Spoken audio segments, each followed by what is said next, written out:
Hello, everyone, and welcome back to this week's episode of Crow Lane. It's gonna be a spicy one for no reason. This is just the first big combat we're doing of this arc, so yeah, get some popcorn because it's gonna be fun. I am Jess. I am your game master and the operation of combat today. I will be so merciful and so nice to everyone, I swear. You can find me on the internet at Seriously. I'm going to pass it over to my lovely cast to introduce themselves, starting with Bree. Awesome. Hi, everyone. My name's Bree. I use she, her pronouns. I guess we're probably approaching November when this is coming out. If not, it's never too late or early to be engaged in local politics. So that's my little shout out. A lot of great things happening in city councils and mayoral races around the country, and be involved. It's really exciting. Yeah, Diana. Hi, I'm Diana. You can find me most places on the internet at Sapphic Striganona or just Sapphic Strega. Storybake, hopefully out by now. Who's to say? Time is a mystery. However, if this is happening in November, you can also find me wishing a very happy Scorpio season to all of my fellow members of the best horoscope. If there's a Scorpio in your life, give them a little hug. They might stab you, though. Watch out. I don't think I know any of those, to be honest. No, not even a little bit. No. James. Everybody, I'm James. I use she, they pronouns. You can find me some places at TTRPK, other places at Nice One James. It's a little plot hook from me to you. You're welcome.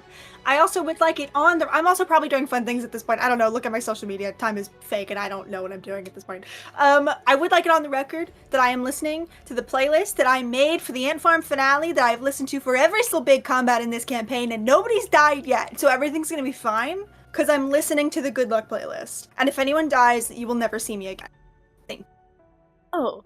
No okay, pressure, no Josh. pressure. Just, you know. Okay, cool. Yeah, let me just backspace a bunch of stuff. Mara.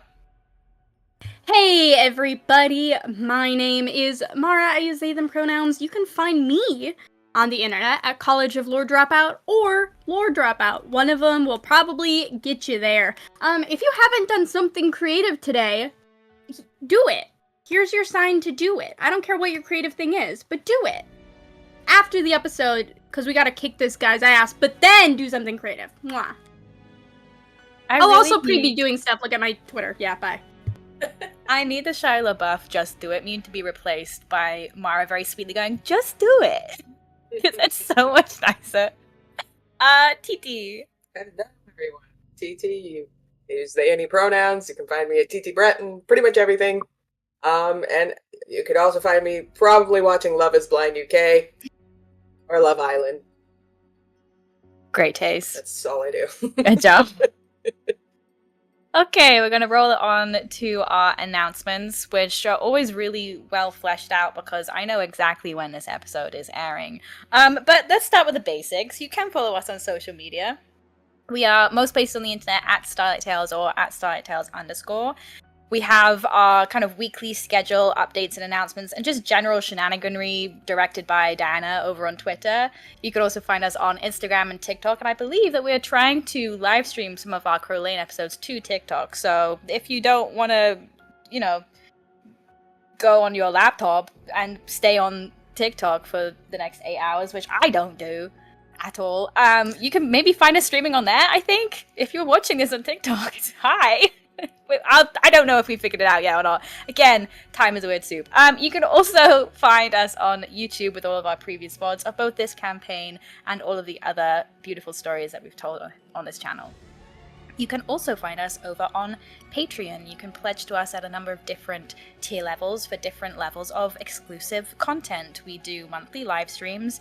We do exclusive pieces of writing and lore drops. We do a lot of early announcements over there. Anything new and exciting and upcoming on this channel is announced to our Patreons first. So check it out. It's a really fun community. Another fun community that you can join for free is our fan Discord. It's pretty much where all of our fans hang out to deconstruct and discuss all of our episodes and just chat to each other about D&D and anything else you want to. It's a fun time over there as well. And finally, if you are in the market for some new dice, you can use our code Starlight10 for 10% off your order at Die Hard Dice, who we are partnered with. And I believe that's it. I'm going to pass this on over to our intro screen, and then we're going to get right into it.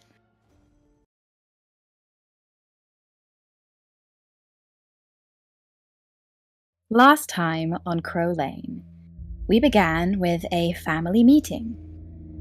We first heard from Rodella, who at long last told her family the bittersweet story of how she came to be a Crowcolt. Similarly, Rose and Sam had a conversation about the trials and tribulations of marrying into this particular insane crime family, and Reva had her own conversation with Sam, offering to give her a little one-on-one knife training. Our crows then prepared for an evening seance led by Aunt Sloane in order to contact someone they believed had been trying to give them a message, Reva's sister Bernadette. Using items found from a leftover ritual in the mines down below, the family did succeed, but Bernadette appeared to be in some distress. Seemingly unable to speak, Bernadette gesticulated wildly behind her, motioning for everyone to get out. And suddenly the family all experienced a haunting vision showing the moment of Bernadette's death, and it was soon apparent that in the end, history was not all as it seemed. In fact, it had been Ruby Davies, or at least someone who looked like her, who had killed Bernadette, and not Lawrence Crowcolt. But before Bernadette could show them anything else, she was swallowed up by black smoke. And then something terrible began to happen to Aunt Sloane. In a monstrous transformation, Sloane turned into a silver-scaled, fish-eyed sea hag, who shared an eerie resemblance to a long-dead Molly Machiavellian, Wayland Crowcolt's first wife. Our family are standing where they were just sitting in this ritual circle in the living room of the Crowcolt estate, staring at this monstrous-looking sea hag before you with this shark-toothed grin peeking out between these black-colored lips. And Molly turns her gaze to you, Reva, and just says, "Hello, Reva. Rodella.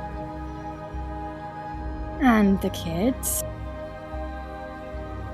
will grow up so fast." You bitch.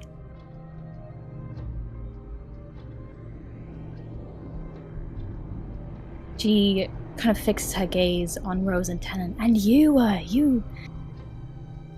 had a family of your own, right?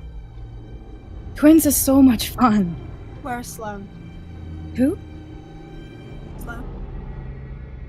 Oh. Turns back to Reva. I don't know. I struggle to remember what I did with it. It doesn't matter though, right? You're not typically concerned with the well-being of your sisters, are you, Reva?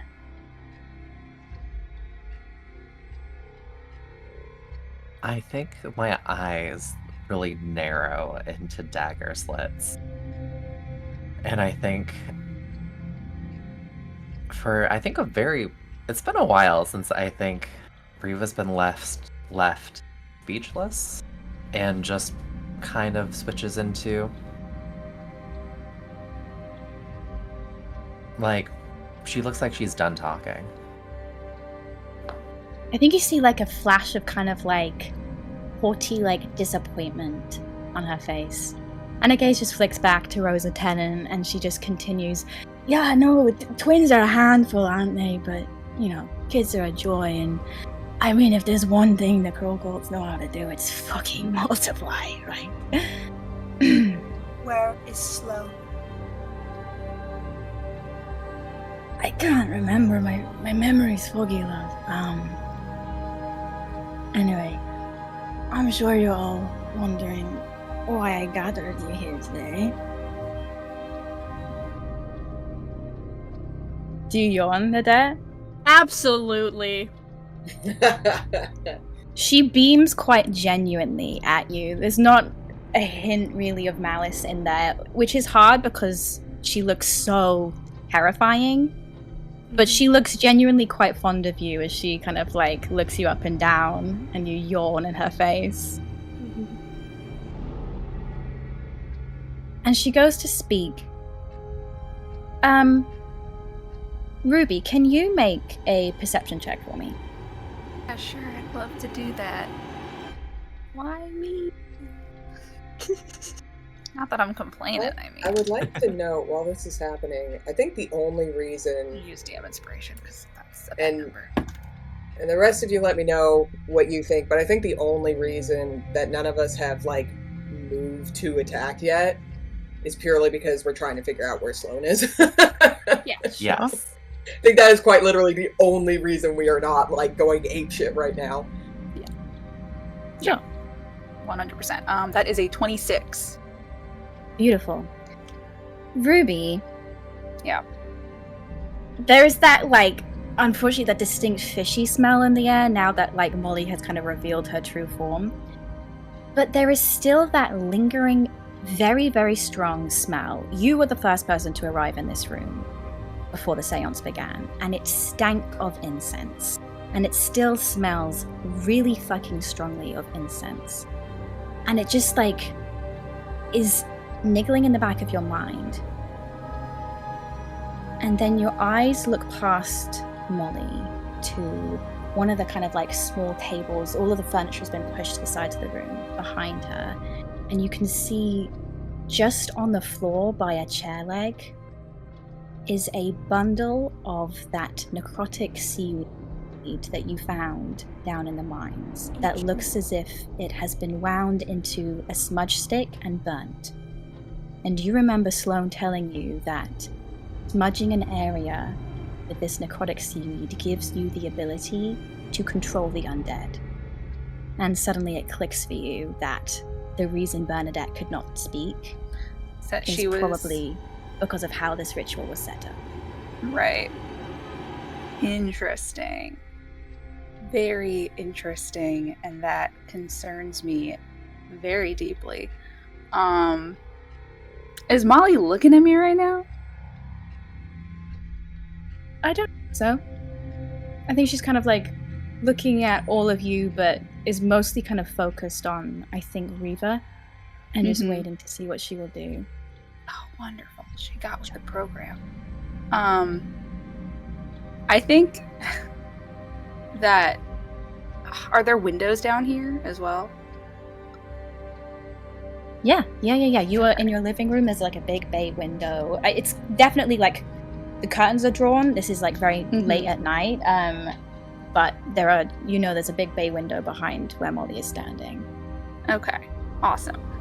My first thought, which might not be my best thought, but it's my first thought, is we need to air out this fucking room right now. And so I think I would like to try to kind of like take a half step like back behind the rest of I think Ruby had been holding on, like Tennant had been like grabbing onto her arm as all that crazy shit was happening. I think that she gives just like a very small squeeze and then lets go and is gonna try to half step back and start like circling around the edge of the room to try to get to that shit and also get to the window. Yeah, make me a stealth check. Can I like clock this? Like this action? Sure. Okay. Then I would like to move in the opposite direction, clapping my heels, and just kind of ask, what is it like to drown? Oh shit! Okay. That is I think when Molly... That's a 19 on the stealth check. Okay. Did you make it with advantage? I did. I already had advantage. Okay. Do I get stacked advantage? Sure, because Reva's actively helping you, so... Cool. Somebody remind me how we do stacked advantage. I believe it's +2. Okay. Well, then in that And if case, it's 20. Not, it is now. All right, cool. 21 then. Okay. I think Molly's gaze really just is fully fixated on you, Reva, as your boots clack on the floor and you roll this taunt out at her. That disappointed kind of like sneer lights up again. And she looks satisfied, and she kind of tilts her head, and you hear like an echo, like a crack of bone as it does so. Are you asking to find out? I'm just curious. What is it like to be replaced by a newer model? What is it like to lose all hope? And to be in such a pathetic state? Was it cold? Did you feel relief?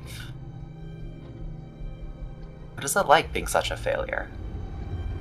I think while Riva's talking, Nadette is going to, behind Riva, cast a silent image of Wayland just kind of arms crossed looming over to like, yeah, just cast that behind Riva, just silently, kind of.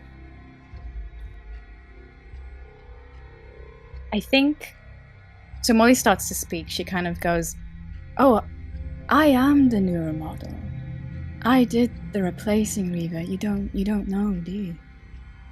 It's okay. We have time to talk about it." And then that image of Wayland appears behind her, and these like silver fish, dead-looking eyes flicker over to her, and you see something harden in her gaze and a muscle twitch. And she looks back directly at you, Nadette, knowing exactly where that magic came from. And there is a cold disdain that is underlying with approval when she looks at you. And she gives you a very significant look up and down. Kind of give like a very like, what? Kind of back. Like very much like, I know that you know that I know, but like, what do you mean? Did that bother you? Like, that's the energy I'm kind of giving back. I think Riddell is gonna throw you like a look of warning. I ignore it. I know. There's so many glances happening between us. I Yeah. also want to like check in with Riddella and Rose just to be like, all right, like weapons, like like get ready to throw down. I think Riddell has been scanning the room as all this has been going on, because she knows she does not have any weapons on her at the moment, and so I think she's like plotting anywhere there's like crossed swords on the wall or like a rolling pin nearby or something. She's just trying to like take in where everything is. Okay. Ruby, how are you getting along? I think that you tell me, babe. I don't know. I think that she is. I mean, what are you doing? I would say you were definitely by the window at this point. Yeah. Okay. I think that she's as quietly as she can. I would love to like just with like the toe of her boot put out the incense that is still burning. Just like grind it into. It's never gonna get out of the carpet. I'm gonna grind it into the carpet. Just to be clear, yes. The incense that you're smelling is not currently burning. That it's to cover the scent of that smudge stick.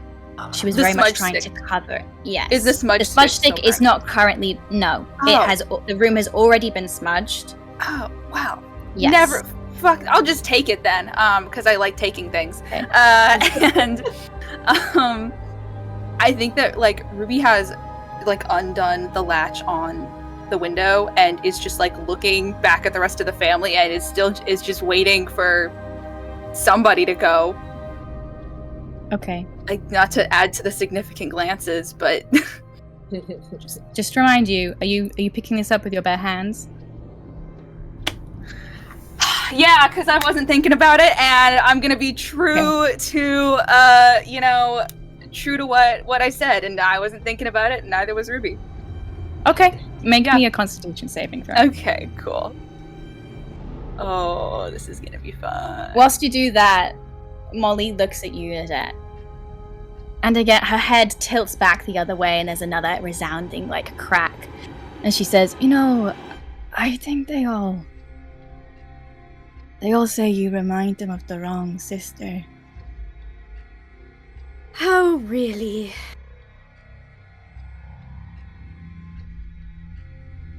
Who's they? Who's saying this? I think it's evident enough in your name, my love. But maybe they named you after the wrong one. I think in a, like, mimicry that's, like, unintentional and very uncomfortable. I think the same muscle that flexed in Molly's face when she saw Wallow, like, flexes in Nadette's a little bit. Wallow or Waylon? Waylon, Jesus Christ. And I think Nadette is like, just kind of looks and goes, so is there a reason you're stalling? Are we here to fight? Or, you waiting for reinforcements or something? Ruby, what did you get on your constitution save? I got a 13. Okay, that's a fail. Yeah.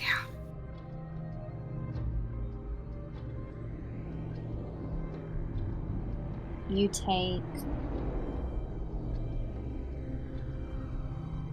take 16 points of necrotic damage, and You said your hit 60. point maximum is also reduced by that amount. Okay, that's fine. Alright. I really thought you said 60 for half a second there, and I was like, Jesus. No. Okay. No. 16 points, You and then die. that is your hit point maximum. Yeah. Aw, man. Yeah, you're just dead. Sorry, that's it. Okay. Ow. So you pick up this seaweed, and immediately you see, like, your veins almost pulse and burst with this, like, black necrotic energy as it spreads up and colors your kind of, like, your red tiefling skin like this deep, sickly, bruised purple. And you feel it, like, your nausea immediately rolls in your stomach. Can you make another stealth check to cover the impact of this? I sure would like to. And I'm gonna do so good on it. I did okay on it. That's unnatural 20. Molly doesn't notice. Okay. What are you doing? I mean, I think once Nadette said, like, are we just standing around? Are you waiting for reinforcements? Are we ready to fight? She kind of is like, all right, let's blow this. So I think is gonna just slam open the window and at the same time use a bit of, like, druidcraft to, like, bring a massive, like, rush, as big as one can do with a druidcraft cantrip. Just like a rush of air to try to start, like, clearing the room of smoke as much as is possible Absolutely. to do with a cantrip. Can I do something very quickly before this happens in case shit hits the fan because of it? Mhm. So obviously Tenet is on one side of me. Who's on the other side of me? Does anyone feel very strongly that they're on the other side of me? I know we were all kind of like holding hands in the circle, I just can't remember like what order we were in. I feel like, given the Rose Nadette, it could be kind of fun if they're holding hands. It's a little... Yeah. That. Perfect. Then I think when Molly starts like trying to get under your skin, I think you just feel like Rose squeeze your hand a little bit and her palm gets colder. I'm gonna mage armor on you, and I'm gonna spend a sorcery point for it to subtle spell, so I use no components. And I think you just feel like across your skin, you just feel like that sort of really nice, like, morning breeze chill. Like, not in an uncomfortable chill, but that really, like, refreshing kind of breeze. And your armor class is now 13 plus your dex instead of 10 plus your dex. Amazing. Let's see. That. Perfect. Okay. Ruby, you slam open this bay window at the front of your house. You release this gust of wind to blow that smudged air out of the window, and several things happen at once. The first thing that happens is a streak of red comes flying through the window as Henry the parrot dive bombs through the window and doesn't go for Molly, but goes for the circle of salt surrounding this mirror, and he skids through it, breaking that circle. And suddenly, Ridella, you see this with your see invisibility still up, Bernadette reappears. And you see Henry reflected in that mirror, his human form, and you hear him say, "Go! You know what she'll do if she traps you! Go, go, go!" And you see Bernadette's face just break as she gazes at all of you and gazes at Molly. And Molly whirls around and looks directly at her, and she vanishes. Not in this puff of smoke as she did before, but like she's carried away on a breeze. And Molly looks down and goes, "Oh, Henry. You always make things worse for yourselves and for everyone else." Ridella's gonna move forward. Ridella's gonna... If there's any way for Ridella to step between Molly and Henry, she's gonna do that. Make an opposed initiative check with me. Ooh.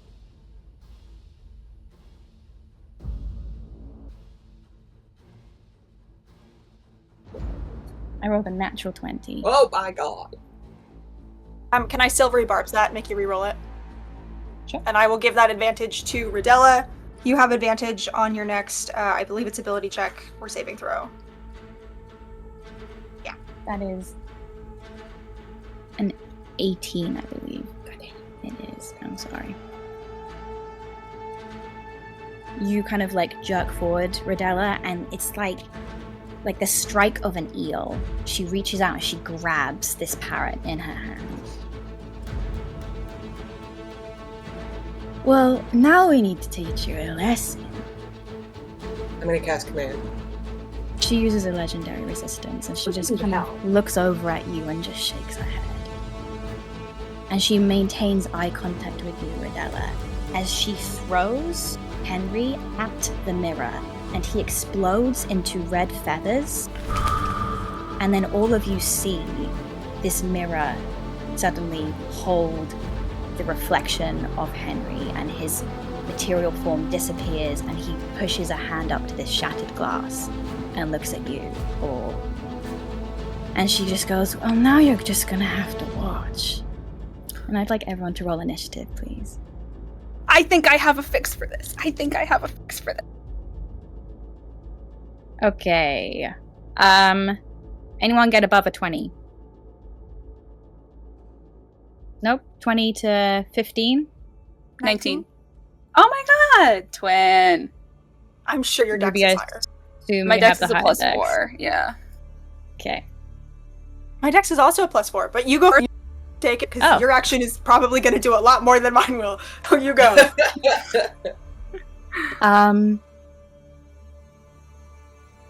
15 to 10? 10 to 5? I got a nat 1, but with a +4. Okay. So, kind of 5. Okay. And Reva, what did you get? I rolled a 2 plus 5, so that's a 7. Okay. Jesus Christ. It'll be fine. Okay. We're fine. Get him out now. We're saving the good rolls. It's cool. Exactly. We're saving them. Exactly. Okay. Ruby, you are up first. Now this might be shenanigan. So I love shenanigans. Feel free to tell me no. So we have this mirror. Oh my god, Henry is trapped in it. Mhm. The mirror is not complete, and I know this because I have a piece of it in my pocket. Mhm. I don't know exactly how. The magic on this mirror also still seems to be working, even though I have a piece of it. So walk with me here, Jess. Walk with me here. Walk with me as Ruby takes out the little piece of this mirror, holds it up so that the bird in the other mirror can see, and gives like a little, just like the very like quick high-pitched whistle that she usually gives her birds to tell them to come home, to like call them home to roost. Can I get him in here so he's not there? I love that. With this pulse of undulating blue, the mirror kind of, it's like someone has dropped, like when the surface of water ripples when a drop falls in it, and it ripples, and Henry disappears, and Molly's gaze whips to you, Ruby, and that kind brown eye just appears in that shard of glass. Sorry for all the times I tried to shoot you. Put that in my pocket for safekeeping, and then what does the rest of my action economy look like after that? I would say that's an action. You have That's- your bonus action in your movement. Completely fair. Then my bonus action is going to be to just activate the second charge on my bow of the Phantom, and just draw an arrow and wait. Yeah, kind of in like a slightly crouched, like come and fucking get him look. Beautiful. Next up, I believe, is Rose. Yeah, I think that Rose kind of clocks at the very least that like Ruby has done something and it's pissed Molly off. And like I imagine that Diana, correct me if I'm wrong, but I imagine that Rose and Ruby were really on opposite sides of the circle from each other, and so like you've kind of crossed closer to me, to the window. Would you say I that's think fair? so. Yeah. Cool. Yeah. Then I think kind of like clocking that you are like vaguely behind me, I think I'm just gonna stand. For my action, I'm gonna activate my 2 attack, so I'm taking half of all his damage, because if I know anything about my husband, it's that he's probably gonna take a lot of damage. And then I'm going to just sort of like reach behind me with my free hand, and as Rose like extends, all of the shadow from the corners of the room coalesces into this huge, like, scimitar. I'm gonna cast Shadow Blade at... Fuck it, I'm gonna cast it at 7th level. So I do a fuck ton of damage as my bonus action. And I'm just gonna, like, very clearly, like, take a stance of, like, you wanna get to her, you gotta go through me. And just hold that. And I have a question for future reference. Would we classify this area as, like, dim? Because it's spooky. Would we say it's dim? Great, then I'm gonna get advantage when I make my attacks next turn. So I'll file that away. Thank you so much. That's all. Beautiful. It is Tennant's time up next. I think he sees you do this, Rose, and is kind of like, holy fucking shit, and kind of takes like a like mafia crime boss couple like ready stance with you, and just draws his gun and is going to fire at Molly. He's actually going to fire twice with his new crazy weird fucking gun, and on a bonus action he's going to use his standard Rose's Thorn gun to fire again. Cool, that is 19 plus 21, which is an even 30, I believe, points of damage, as Tennant just brings out one gun, fires twice, like straight, like boom, boom, into her chest. She staggers back, and the third shot goes off, and I think kind of like aims at her kneecap, and her kneecap kind of like is like bored out as she kind of staggers. And she's just grinning. And a little bit of this like blue-black blood kind of like runs from the corner of her mouth as like her chest wounds kind of like gape open. And it's Molly's turn next. I'm going to quickly give you an update. That should be 40 damage, 19 plus 21. Thank you so much for that. Got you. I found that. It's Molly's turn next. And she doesn't do anything. I'd feel better if you did something, actually. Next up is Rodella. Oh God. Rodella with Reva on deck.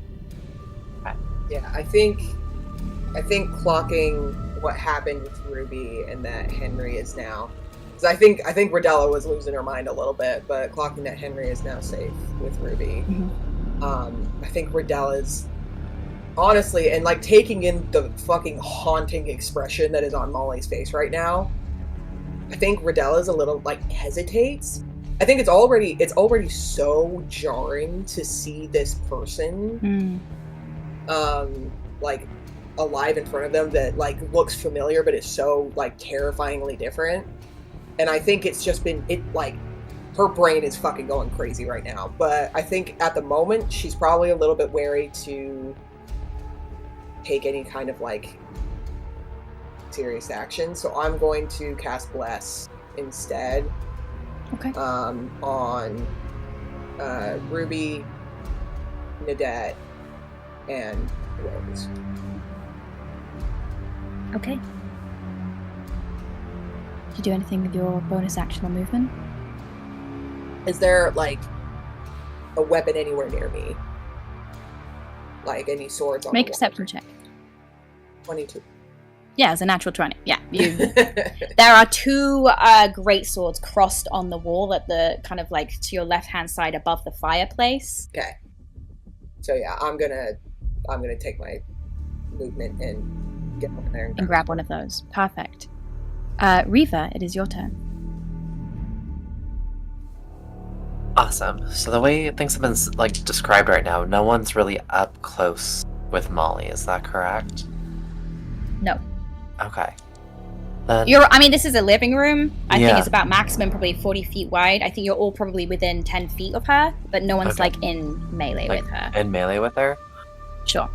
I think what I want to do is with my movement. I think Reva, I want to like approach like Molly, Mm-hmm. and what I would like to do with my bonus action is to use my Master of Tactics to give the help action to I think to Ruby at this point, because I think what I've seen is like you've been able to like effectively Pokeball Schloop like Henry out. So I'm like, this is great. Like I sort of like kind of like sort of like just yell like, keep him safe. Watch your back. And then I'm gonna do that as my bonus action to give you help. For my action, what I would like to do is and let me know if this is kind of like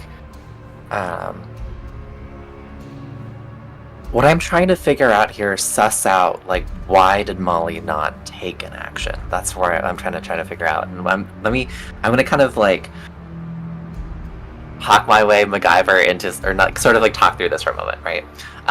One of the feats that I have is like, or one of the things that I have is Insightful Manipulator. Like, if I spend at least a minute observing or interacting with another creature outside of combat, you can learn whether it is your equal, superior, or inferior to any of its like scores and or class levels.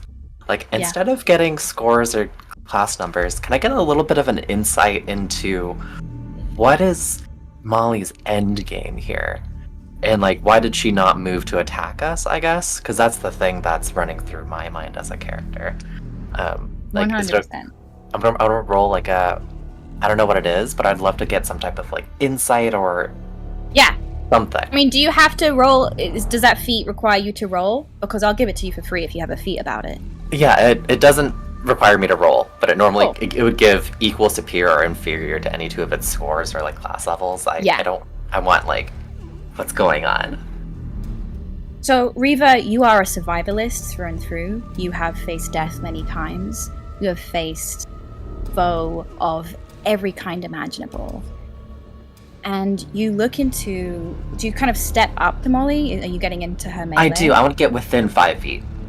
Yeah. You look down into her eyes because she's still kind of like doubled over from that like bullet blast to the chest, and she kind of looks up with you and her eyes shimmer, and you just get this sickening feeling at the level of power radiating off of her. She's not moving because she's not worried for her life, even lightly. She is like a predator waiting and analyzing you guys to see what you do. And you can see the calculation in her eyes as she like stares almost hungrily up at you, just waiting for your move, waiting to assess you. She's fascinated by you. And I think there's a bit of myself that's fascinated by her in this moment. And I think it's sort of just questioningly, I ask, what did you do to yourself? And I think that's how I want to end my turn. She looks up at you, and the scales on her like cheeks ripple, and her face changes into that of Lawrence Crowcolt, and you are brought back very viscerally to that moment she was on her knees in front of you right before you slit her throat and ended the Crowcolt War. And she looks up at you and she says, "What you could only wish of doing, Reva." Is that the end of your turn? Nadette, you're up next. Amazing. So first thing I would love to do is an object interaction, if that's okay. And I would like to take out my phone, take a picture of Molly, and send it to like the extended family group chat, so they all know what's happening. Just like it doesn't have to be good. Just like, hey, what the fuck, and send that to the group. Yeah, chat. no, your girlfriend's gonna be so fucking normal about that. Yeah, okay. Yeah. We'll deal with the follow-up later, but like this is important. So the next thing I would like to do is I would like to use my movement to get like in Molly's face a little bit. And then I would like to bonus action rage, and then I want to like almost while I'm raging like gently hold her face and then try to bring it down into my knee for an unarmed strike. Beautiful. Yeah. Amazing. So let me roll my attack, which I get a bonus to for my bless, and because I'm raging, does a dirty 20 hit? Yes. Amazing. So then, let's see. With my unarmed strike, with the rage, I get 4 points of damage just straight up with my rage and attack. So just grab the head, slam down in the knee, and then like let her go. Yeah. She has that kind of flat serpentine kind of like nostrils, so you don't hear any like cartilage break, but you see like you slam her head on your knee, and when her head kind of like bounces back up from the force, you see more of that like blue-black blood run down her face and stain her teeth, and she like looks at you again with that like genuine, like almost too close to a sickening sort of joy at just seeing you work. Then I think, do I get the sense she takes, like, full damage from bludgeoning? She didn't. Okay. No. Cool. Then, I'm just like, well, I still, I guess, kind of have her before I let her head go. I'm just gonna kind of whisper into her ear, like, some thoughts are inside thoughts. You don't need to say them aloud. And then I am gonna back up and if I can look for a weapon, otherwise I'll do that on my next turn. Just do a perception check. Okay. Amazing. That is a 16 on the die for a total of, another dirty 20. Yeah, there's like a very beautifully carved, probably out of mahogany wood umbrella stand in like next to like the fireplace that I say umbrella stand. You know those like the stand where all the pokers kind of like sit. Yeah. There's like a wicked looking like gigantic like log iron like poker that you can like whip out of there if you want. Perfect. How far away is it from me? Like 20 feet. Okay. So I can. Amazing. That's my turn. You grab that? I guess I'll risk an opportunity attack to grab it. Yeah, why not? I got so many hit points. I will you grab it. You back up and you grab it. She doesn't do anything. Okay. But she does move. Reva, you are still up in Molly's face. And you catch like a flicker of like movement just out of your peripheral, not the sides of you, but above you, as a single black feather starts spiraling down in the air, settling and spiraling in between you.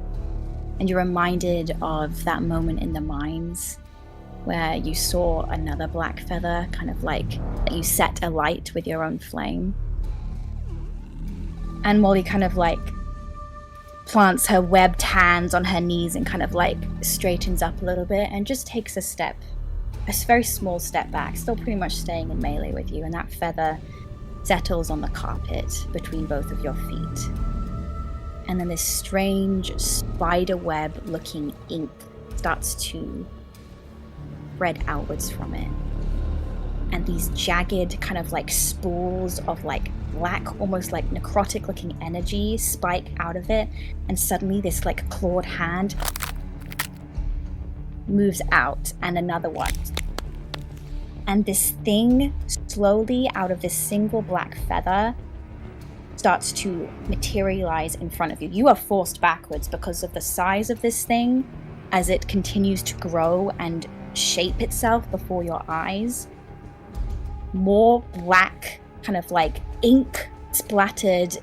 These feathers that are sprouting out of these things are like damp and spiky with this black liquid.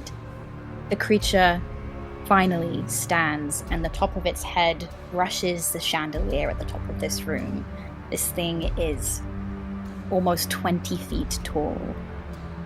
As something you recognize stares down at all of you, something that may have once been Wallow, but now has at least 30 pairs of red blistering eyes dotted all over its head and torso. It has at least 3 or 4 mangled looking beaks kind of like sprouting out of it.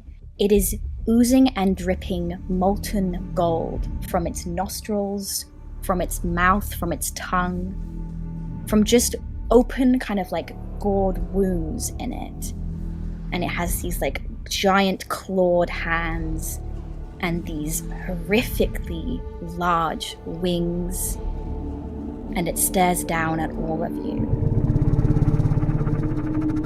And you see Molly poke her head out from behind it, and you see all of the wounds, the blood on her face go back up into her nose, the wounds in her chest close over,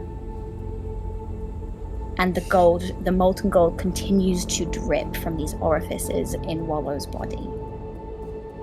And then the final thing that happens, and it's much quicker than it should be, there is this awful wet tearing sound as it seems to pull itself not into 2 but into 3 different wallows. They shrink in size and they surround Molly. These horrific attack guard dogs standing at her side, towering above you all, now about probably 9, maybe 10 feet tall. And Molly goes, "Well, have fun." And she snaps her fingers. And you are all transported somewhere else entirely. Is this a spell? This is a spell. I don't think I have any shot at it, but I feel like I would not be like doing my duty as the party spell guy if I didn't try to counterspell. I'm gonna do it at 4th level, knowing full well that I'll probably just have to roll for it. Mm-hmm. You definitely will have to roll for it. Come on, give me a nat 20. You've got this. It would be so sexy if you gave me a nat 20 is the thing. I did nat 20! I shit you not! No way! I will take a picture if you want. I literally shit you not. That's a natural 20. How did I do that? So fucking funny. Oh my god. That's Okay. crazy.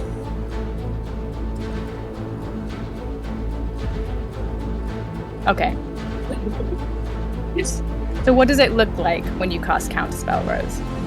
I think that Rose, like, in this moment is standing here with this blade, and I think it has this very, like, calculated expression that the family recognizes only, like, we rarely these, but it's Rose's, like, oh, I'm gonna get my hands in here and it's gonna be crazy with magic kind of expression. And I think Rose has been, like, this whole time has not taken her eyes off of Molly, like, just studying, watching expressions, and Molly, like, begins to cast, and Rose just goes, oh, no. And just, like, without even thinking, not even dramatically, just, like, raises a hand and, like, sends a little bead of magic to cancel it out. And then I think the minute after it sits, looks a little bit surprised at herself. At, like, the, oh shit, fuck. There is this, like, beat of, like, chilling silence as, like, Molly clearly expects something to happen and you all remain exactly where you are. And then one by one, these 3 wallow heads all turn towards you, Rose. And all 3 of them are going to start attacking you. And that's fair. So that's a 27, a 25, and a 19. All hit. So, these 3 monstrous-looking birds, just in this, like, wild, like, flurry of, like, black feathers that I think splatters the rest of the family members with, again, this, like, the remnants of this kind of, like, ink on your... You feel, like, wet splatter hit your face. And your view is just completely obscured with black. They completely surround her, and no one can move in time. And you take 35 points of slashing damage, as well as 21 points of necrotic damage, as their claws just wail upon you, and you feel like beaks, like a hooked beak tear into like your shoulder blade, and just like parts of you, like you're splattered with a mixture of ink and your own blood. And you can't see anything anymore. You were just surrounded in darkness. It may as well be underground for you. It almost feels like you are underground again. Woof. Okay, we are at the top of the round with Ruby. God, I have to go after that. Okay. I am going... Absolutely losing his fucking mind, by the way. Like, you all just see Rose disappear in this swarm of black feathers, and he starts, like, shouting. Oh, I would and, like, imagine. Shouting orders at you. And I think you probably don't even... You recognize Tennant's, like, order shouting voice, and you don't even... Like, it's just illegible. Yeah, fair enough. I have learned to tune that out years ago. There's a specific pitch he hits that only dogs can hear. And that's none of my business. But I am going to... I'm gonna cast Hunter's Mark on one of these creatures, and I'm gonna start firing arrows. We're just gonna go crazy, go stupid out here. The lower of the two is a 23. Do those both hit? What are you attacking, Wallow or Molly? Wallow. Yes. Okay. Cool. And then because of the feature on my bow, if these guys are corporeal, it's gonna do extra damage. If they're incorporeal, it's gonna be a Constitution save. They are corporeal. Okay, cool. Extra damage is fine by me. Awesome. So that is gonna be. Oh wait, and then I have the bonus to that, so that's another +5 from each. So that's gonna be 48 points of damage. Beautiful. To this guy. That is my action, and I don't want to move. So that's it. Okay. Cool. At the end of your turn, Molly is going to take a legendary action. And she's just going to step forward and go, "Stop! You are all making this so much worse for yourselves. Jesus!" And just like, kind of like, forces her way like through and kind of like bats at the different wallows and goes, "Stop! Stop! Stop! Stop!" And the wallows part and kind of like kind of reveal Rose in this, like, I assume kind of bloodied mess. Yeah. But like in a sexy way. You know what I mean? Yeah, of course. No, you look hot as shit. Like, Great, thank you. and she just looks down at you and goes, "No, why would you do that?" I think that Rose, in a like moment that I think is so much more Tennant than Rose, that all of you go, "Hello?" I think Rose just like spit blood Malsby and goes, "Is that all?" And she kind of like shakes her head at you, turns around, looks at the wallows and goes, "Okay, now where were we?" And she snaps her fingers. It feels as though you... The sensation that you get, if you've ever walked along like the edge of like a pool and you just like your foot kind of like missteps and there's that like whoop, that swoop as you kind of like drop and you are plunged into this like icy water, that is exactly what it feels like, as you seem to fall through space itself and you hit something solid and you land in a crumpled heap. Reva, you land in your office. And next to you is Nadette. Rose, You land in the Crowcolt library, and beside you is Radella. And Ruby and Tennant, you land in a crumpled heap on top of each other in the nursery. And I'm gonna send you all a little map. Okay, Reva, Nadette, you are room 1. Rose and Radella, you are room 2. Tennant and Ruby, you are room 3. I have placed you on the map, your little icons, which you can move yourselves where you have landed, with your own personal wallow. There is no sign of Molly in this room. What I would like to do is go room by room and get everyone to roll initiative again, and the way that this combat is now going to run from this point onwards is room by room. So, first up is room 1, if you guys could roll initiative for me. That's Reva and Nadette. Can I say, for the poeticness of it all, can I land in Reva's chair? Behind her desk. Yeah, sure. Thank you. Okay, I rolled a 15 on the initiative. I rolled a Okay. 13. Okay. You land in Reva's chair, but you have to be upside down. Yeah. Yeah. Perfect. Leggy in That the works. Okay. Rose and Radella. 14. I can't do math. 23? Woo. 24. Sorry. Beautiful. And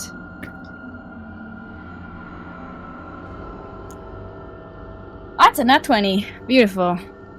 Damn. I got a 15. Okay. So we're gonna start off with room 1. Reva and Nadette, you pick yourself up. You're standing in your office, Reva, and you clock that there is no one else in here with you. It is just the two of you and this monstrous bird who is planted right in front of your office door and starts shambling over towards you. And it is going to make an attack at you, Nadette. Okay. He has 3 attacks. Yep. That's a nat 20. Oh my god. I got two nat 20s. Okay, well, I would like to use my reaction to have the first attack, if that's okay, using uncanny dodge. Thank you. Take a Amazing. picture of this. What the fuck? Did you roll This is 3? great. No, I rolled 2 and a Okay, just and two. a. That's fine. I can take 2 You're now. fine. You're fine. We'll be fine. I've got mage armor. I'm blessed. I have the second You're- highest hit points in the family. And if I remember right, you're raging. I'm raging. I'm good. Everyone calm down. Stop pissing your pants. I'm just gonna I'm gonna give you numbers so that you can keep Yes. track of this as I add up. So we're doing maximum die damage on the first and then double. 43. 43 halved because of uncanny dodge to 21. Okay. So then it is 25 slashing. So it's halved to 13. Okay. And 18 necrotic. Take that full. 17 piercing. Halved to 9. 5 necrotic. 9 slashing. Halved to 4. 10 necrotic. Finally, the non-nat 20 attack is 3 points of slashing and 14 points of necrotic. So, Nadette, you land in Reva's chair, and it's like this wallow creature swings its head over towards you as if it's like attack dog instincts are trained to go for whoever sits in that fucking chair. And in just like these 2 wild strides, it moves over to you and rears its head back, and just its beak comes crashing down on you and goes straight through your shoulder and pins you to the upholstery of this desk chair, and its 2 arms go slashing across your chest. And you feel not just you feel yourself bolster against that piercing and that slashing damage, but then you feel that sickening wave of dread as this strange, blighted, necrotic energy starts to take hold of you as well. Amazing. That Okay. is Wallow's turn. There's now going to be a lair action. Okay. This is great. Riva, what are you thinking in this moment as you watch your youngest child sitting in your chair and have a moment of victory as she lands in your chair and then suffers the weight of what comes with sitting in that chair? I think there's dual conflicting, thoughts, right? I think there's a part of it. There's Riva, the mother, that is horrified and worried about her daughter and deeply concerned about this imminent physical danger. So there's that part of Riva's brain. The other half is this really sick, twisted sort of I guess this can count as work experience for her resume. That's the other half that's there. That's very much so okay, this is a learning experience. And I think those two dueling feelings are sort of that's worrying at her a little, or the things that pop up. And I think very cruelly that almost mathematically sort of almost, I don't know if this is sociopathic or it's just one of those. That's It's one part of her. them. It's one of them. But I think that's the thing that sort of kind of comes out most in combat, and I think it's just one of those cases of it's all right. Yeah. You think you have these thoughts run through your head, and you kind of look back at this monstrous form of Wallow who is standing in the doorway. The door's closed behind him, by the way, but he's standing, blocking the doorway to this exit. And above him, above the doorway, are those two horns that you kept, right? But this time, they're not just mounted on a plaque. They are attached to a decapitated head.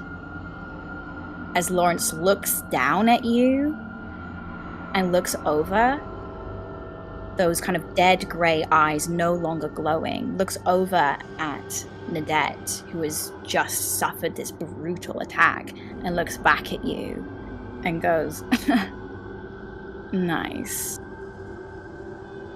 Can you make me a wisdom save, please? So I have Slippery Mind as a rogue, so I gain proficiency in wisdom saving throws. And with proficiency, I believe, I think that should be a 17 on the wisdom save. That is a fail. Okay. You need to immediately use your reaction to move as far away from Wallow as you can. You also take 16. You take 23 points of psychic damage, and you are frightened beyond belief. You are frightened silly at this head of this sister that maybe part of you once loved, but you can't think about that now because you murdered her. Because you thought she murdered your sister. And she didn't. And what was it all fucking for? And it sinks into your blood. Do you head towards the door? I think I head towards my desk.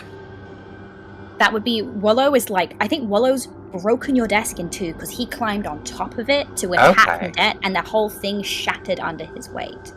So you're behind him right now. Sorry, I'm picturing this differently. So I think I'm gonna, if possible, I would like to stop at the door and not go out. I think because you have to use your full movement to move as far as you can. Okay. Here's what happens. I'm being cryptic here. I'll tell you what happens.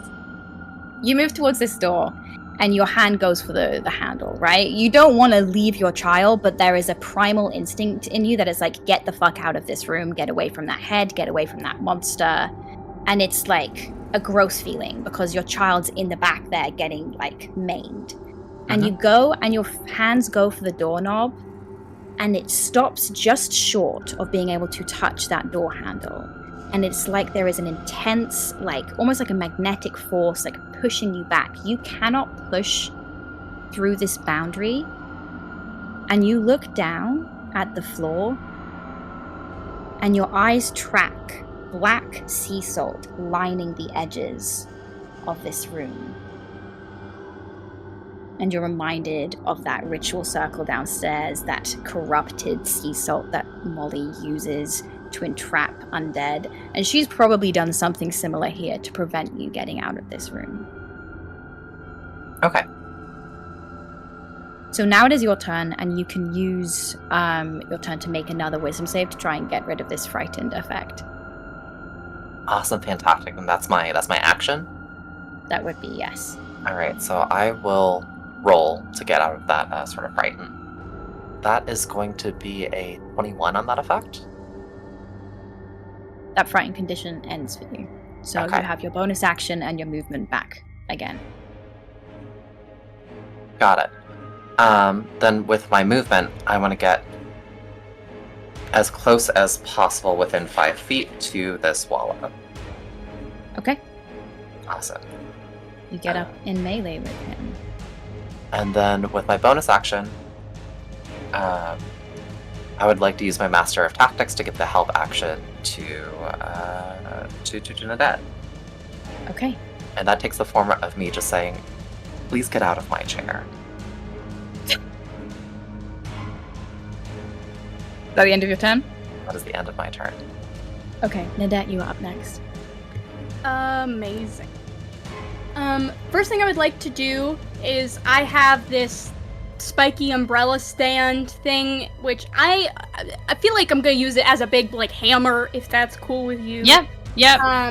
So I have that in one hand, and then I still have my phone in the other hand. So I'm gonna start a family group chat conference call, and then just set the phone on the desk, and see if anyone picks up eventually. Then I'm going to drop the phone on the desk, grab the thing with 2 hands, and I want to take 2 attacks against this big bird with it. Do you need necrotic or psychic damage dealed out from bludgeon? Which Necrotic, I do. You need the necrotic. Alright. So my first attack. Okay, so that is a. Oh, and the help action I get to roll with advantage, correct? Yes, that is correct. Mm-hmm. Beautiful. Good. Okay, so that is a 18 to hit. That hits. So I just take one big swing, and I get to add a d6 for my first attack while raging, so that's getting added onto the plus. So that's a 14 plus 3 for a 17 damage, and then the necrotic I add to that is 2d6 2, which will be 10. Cool. Half to 5. Amazing. And then with my second attack, I just roll another d10. So I think, Warhammer to the head and then swing it back to the other side. And if you'll allow a little bit of shenaniganery on my bonus action, that's a 9, right? Yeah, that's a 9 damage bludgeoning with the second attack. I think I would love if the umbrella stand, shattered. I'm not giving a thumbs up, I'm in peril, Discord. I think if the umbrella stand shatters, then for my bonus action, I would like to stand up, get out of my mother's chair like she asked, and then, get ready to pick it up and throw it at Wallow as my next weapon. Okay. On my next Let me your weapon is not magical, correct? Correct. Does it become magical because you are wielding it? When you hit a creature with a weapon attack, you can expend one of your bardic inspiration to deal an extra 2d6 psychic damage to that target. Okay. So it doesn't become magical for the wording, but I do get to use my bardic to make its brain hurt. Okay. What does that look like when you add this psychic damage? What insult are you throwing his way? I think because it's psychic damage, I think the first hit that goes through, that's what it's cast on. So I think as its head gets knocked to the side, it just gets this severe feeling of, it's you got summoned by a sea hag and now you're just in somebody's office, don't you want better from your life? Just kind of like flashes through its brain and then it gets bludgeoned the other way back. Yeah. Yeah. As you smack this thing around the head and its head whips to the side, a second beak and another cluster of eyes kind of like is pulled around from the back, and it just looks like its head is kind of like rotating on a point as just like more features and more eyes spill out of it, and more kind of like like a cacophony of this kind of like wailing like moans kind of like opens from all of its different like beaks and orifices. Sick! Is that the end of your turn? With that, does it look like it's healing or just it's like fucked up eldritch horror? Can I tell? It's not healing right now. Great, that's all I need to know. Then, I'm not gonna leave its melee, so yeah, I'm good, hoping someone picks up the conference call. Ready to attack. Okay. We're gonna move on to room 2. So, top of the round is Rose. Well, it's a series of precursor questions. One, Yeah. would it be safe to assume that Ann and I are now 60 feet apart or more? Yes. Okay, so the warding bond tattoo drops. Yes. And then, does the call come through? Like, if I say I answer it, is that real? Yeah, there's no magical, we're not blocking cell service here. So, yeah, your phone does buzz in your pocket. Okay. Slay. And then last question before I actually do my turn. Action economy, if I wanted to do a check about the room, what would that fall into? The free action. Slay. Then can I, before I enter the call, do a quick check in the room? Just, I'm assuming because I'm the call coming through that this is not true, but just to like try and gauge, are we actually in the house? Is this like an extraplanar space? What's the energy here? Do you have a preference for that check? Make an Arcana check. 4. You don't know? Everything hurts so bad. This is No, that's so real. scary. Yeah. No, that's fair. Okay, yeah, then I think, still kind of reeling, I think vision like blurry, sort of like half out of my body. I will just answer the call and go, bit busy at the moment, hi. And I will then use my action to take a swing at a Mr. Wallow here. Oh my god, that's another 2. I'm assuming that an 11 is not gonna do it to hit. No.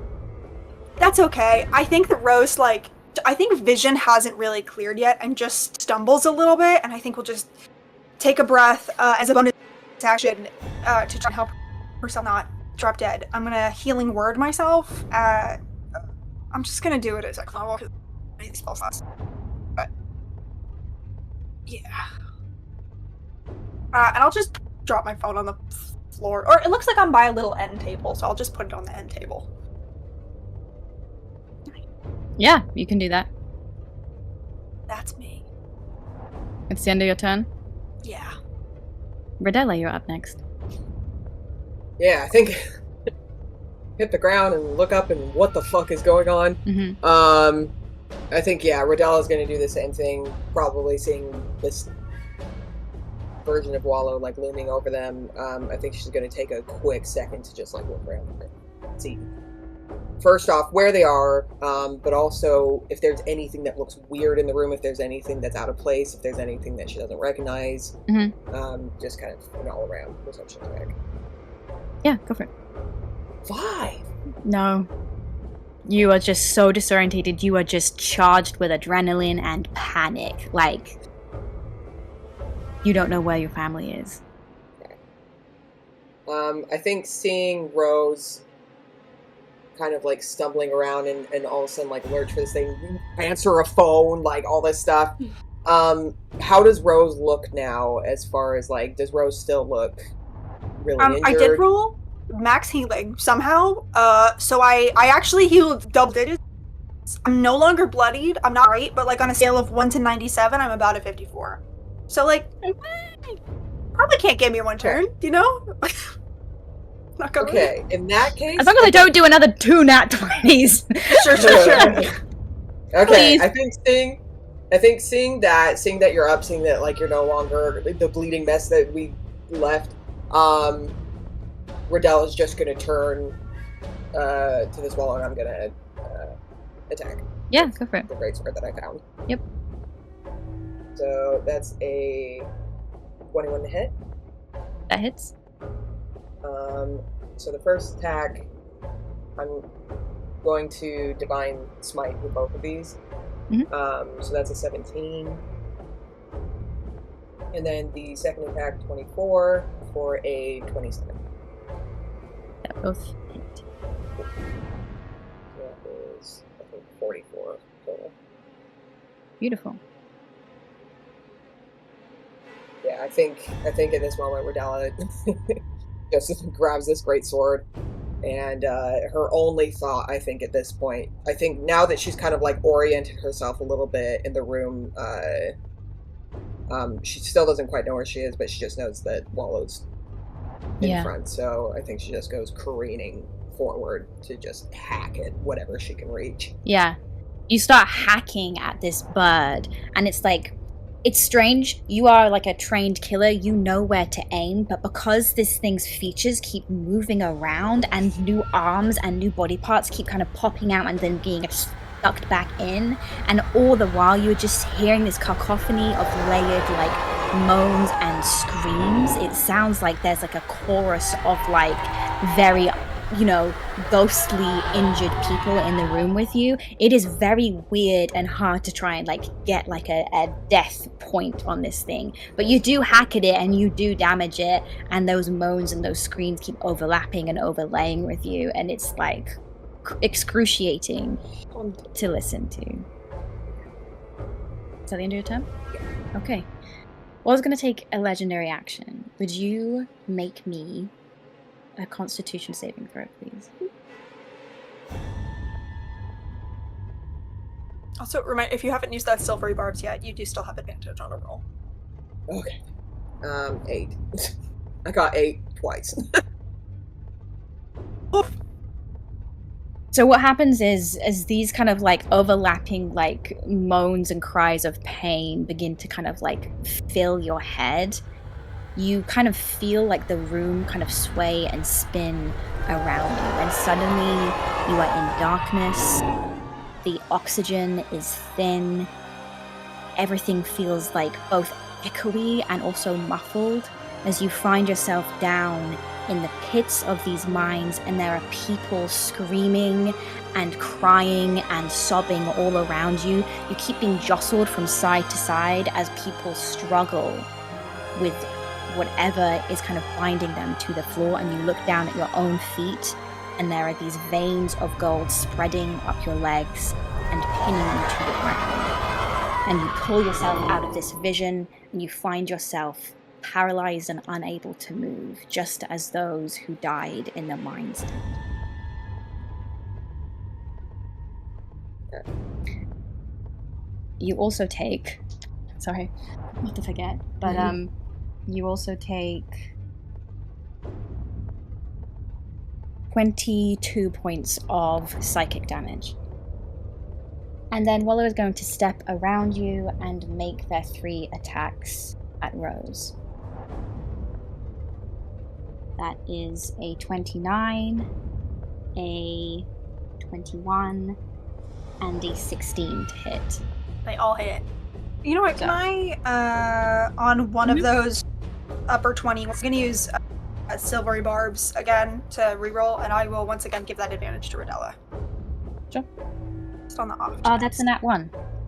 Huge. Beautiful. So, what does that like silvery barbs look like? As this like this thing, it rears back its head again and like goes down to strike you with its beak again. How do you prevent this from happening? I think that what's a shitty thing Rose could say here? I think that Rose just like stares, kind of like clocks that something has happened to Redella, and just with all the fury that a battered and beaten princess can give to someone who could very easily kill her, just looks up and says, Oh, very classy. Yeah, you want to take out the one that's your own size and come after me? No, it's fine. Just try to sass him. And it worked! Yeah. I think, like, that the kind of, like, you look so terrible right now, like your blood is drying on whatever clothes you're wearing, and just this kind of like a brazen, like offhanded tone that you speak to it with just makes it kind of like, I think it like reminds them so much of the person that it works for that it kind of like stops for a minute and pulls just short, and then kind of collects itself and makes those 2 attacks with its claws. That was 22 points of slashing damage on the first, plus 10 points of necrotic, and then on the second, it is 18 points of slashing damage, plus 7 necrotic. I'm officially in the veil. You're in the veil? Yeah. Cool. For our audience at home, the veil is our version of what happens when you drop to 0. Instead of becoming unconscious, you enter a space between life and death where you can still make attacks as normal. We're going to move on to room 3. Ruby and Tennant, you kind of like pick yourself off the ground. Tennant, again, is like, whirls around, sees that it is just the 2 of you, and is just... looks at you with this, like, sibling, like, oh my god, what the fuck do we do? And then I think there is a hardness and a resolution that passes over him, and he looks at Wallow standing in front of you, blocking that doorway. And there is a setness in his face and a resignation in his face. And he looks at you and he gives you a small nod. And the first shot that he takes with his gun is not going to be at Wallow, but at the light switch. Yes! I love my brother! And as that light switch goes and fizzles, you are plunged into darkness and you are now completely invisible. Fuck yeah, I am, baby. Let's fucking go. And you just hear, in a low voice, him say next to you, give him hell. And then there's 2 more bullets that go off. Okay, I'm gonna roll a bunch of damage. That is, those 2 shots together is 68 points of damage. This is also the Wallow that you've already done 48 points of damage to, by the way, Ruby. Oh, hell yeah. Let's fuck this thing up. And you are up next. Slay. Okay. I'm gonna use my bonus action to fucking hide in the darkness. As you should. Yeah, I'm just gonna use a little bit of movement to give myself a little tiny bit of distance from this guy while he still can't see me. And then as a bonus action, because I've been waiting to do this for a while and I'm afraid that we might die if I don't take care of this thing immediately. I'm gonna cast Lightning Arrow at 4th level. So the Hunter's Mark drops, but at this point I can see this thing in the fucking dark from 100 paces. I don't need that shit. And I'm gonna start firing shots. The lower of these 2 sucks at a 14, but the other one is a 21 to hit. Yep. Okay, cool. So, and that was the first one that I fired. So when that one hits, basically, I think as she, like, draws back this bow that doesn't even need fucking arrows, it just, like, summons them out of, like, mist and smoke, and there is just this, like, crackling, energy that sort of lights up the dark, and for, like, a half a second, you can, like, catch her face and with this, like, absolutely wicked grin, and I'm gonna make the computer roll these dice for me, because that's a lot of damage. Okay, that was pretty good. It's gonna be 24 points of damage plus 15 points of piercing. You didn't need piercing and force separated out, right? Okay. No. Then 15 points of those. So 24 points of lightning damage, 15 points of slash piercing damage.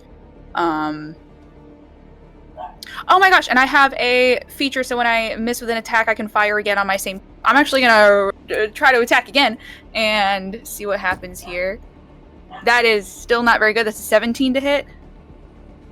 I'm afraid. Bummer. Okay, that's all right. The important thing is that we tried.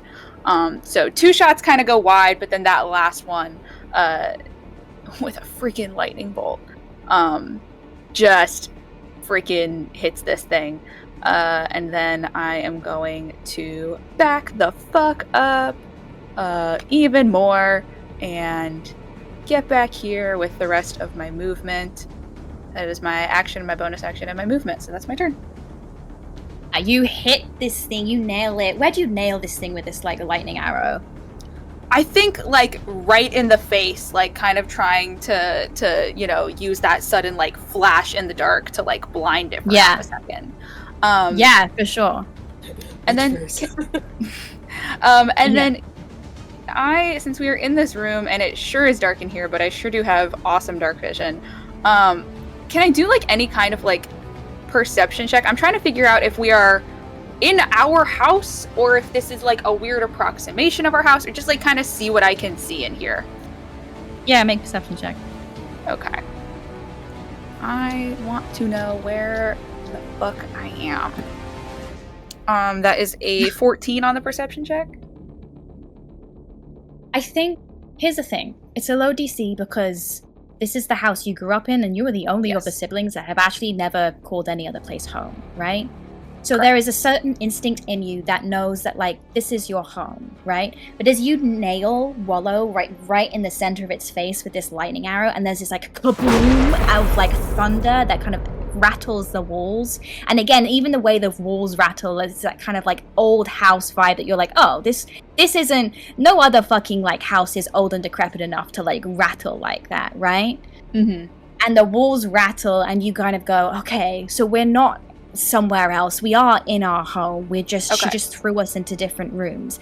But then you also hear, in the kind of, like, aftermath of this, like, thunderclap and this boom, it kind of, like, keeps echoing around the room, and then it echoes outside the room, and you kind of hear the sounds of something that your inner child can remember. The sounds of war outside your door. The sounds of war that you are used to hiding from underneath the table in the dark, in the silence. And we're going to move over to Wallow. Wallow, so am I understanding this correctly? You are invisible, so he's making his attacks at you with disadvantage, because he's going to go after the thing that just shot him in the face. You are so lucky that's a disadvantage, because that's another natural 20. On the same dice as well. On the same dice. TT, listen. Take that dice and throw it across the room. Quick, go! Smudge the area. That's still a 26 to hit, but it's not a nat 20. That'll hit. That'll do it. Did you? That's actually... another natural 20. No! On the other dice! But it's not, you don't get it. It's fine. That's a 14 to hit. That, the 14 does not hit. Okay, and then third of all, Jesus fucking Christ.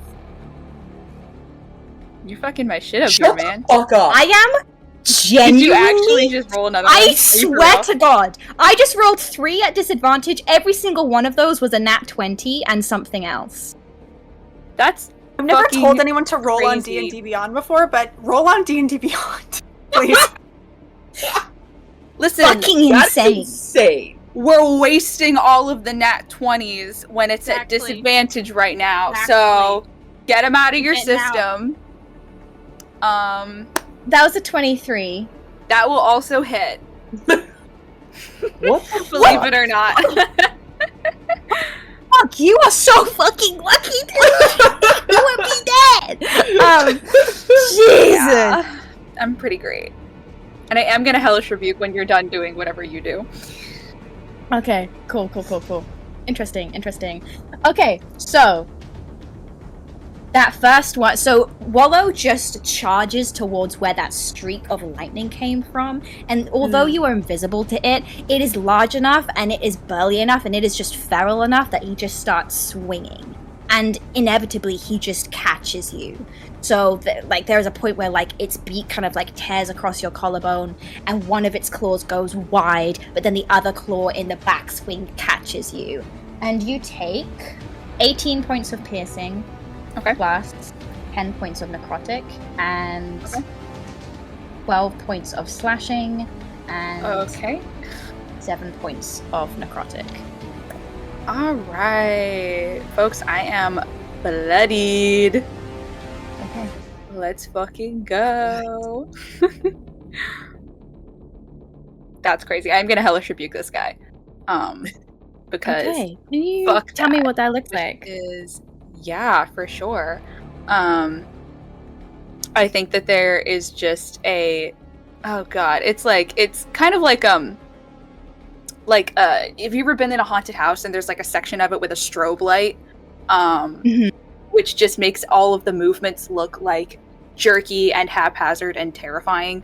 I feel like that is kind of, I feel like she has like almost a bit of difficulty as this thing is like hitting her and swinging and hitting her again, where she's like trying to light up that infernal energy, that same kind of like gas stove blue that she had used in the fairy fire, but so it just gives like that strobe effect until finally a little bit of it just like lights up and surrounds Wallow as it's attacking her. And then that is a dexterity saving throw from my close good buddy Wallow, which it might succeed, but that's okay. So funny. That's a nat 1. Oh, okay. Then that is going to do 15 points of fire damage. Okay. Ruby, you see in the light of this flame as it encompasses Wallow, you see the molten gold that's kind of dripping out of its orifices start to bubble and boil, and this thing lets out an ear-splitting scream and staggers back from you, frantically whirling around trying to beat the fire from its wings. Cool. Make me an insight check. Oh, that was almost a nat 20. 11.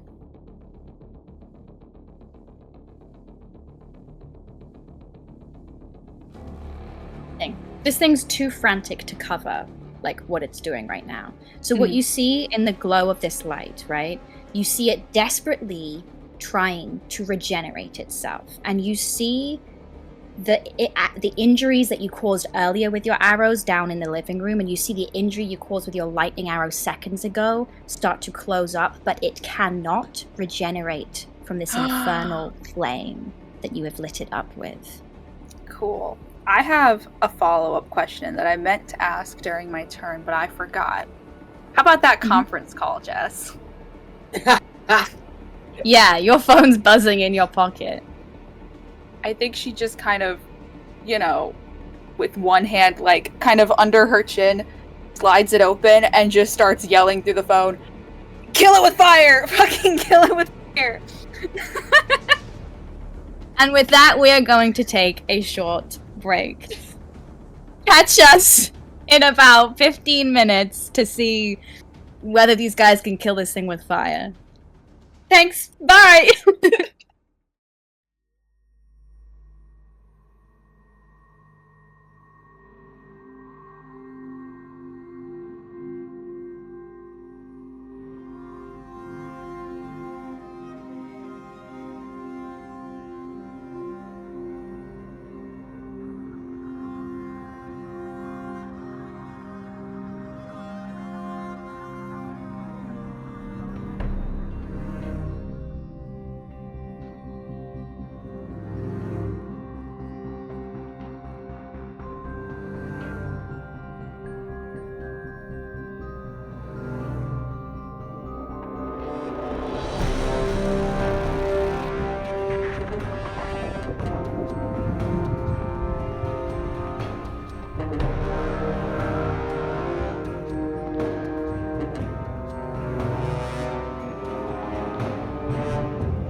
Welcome back, everybody.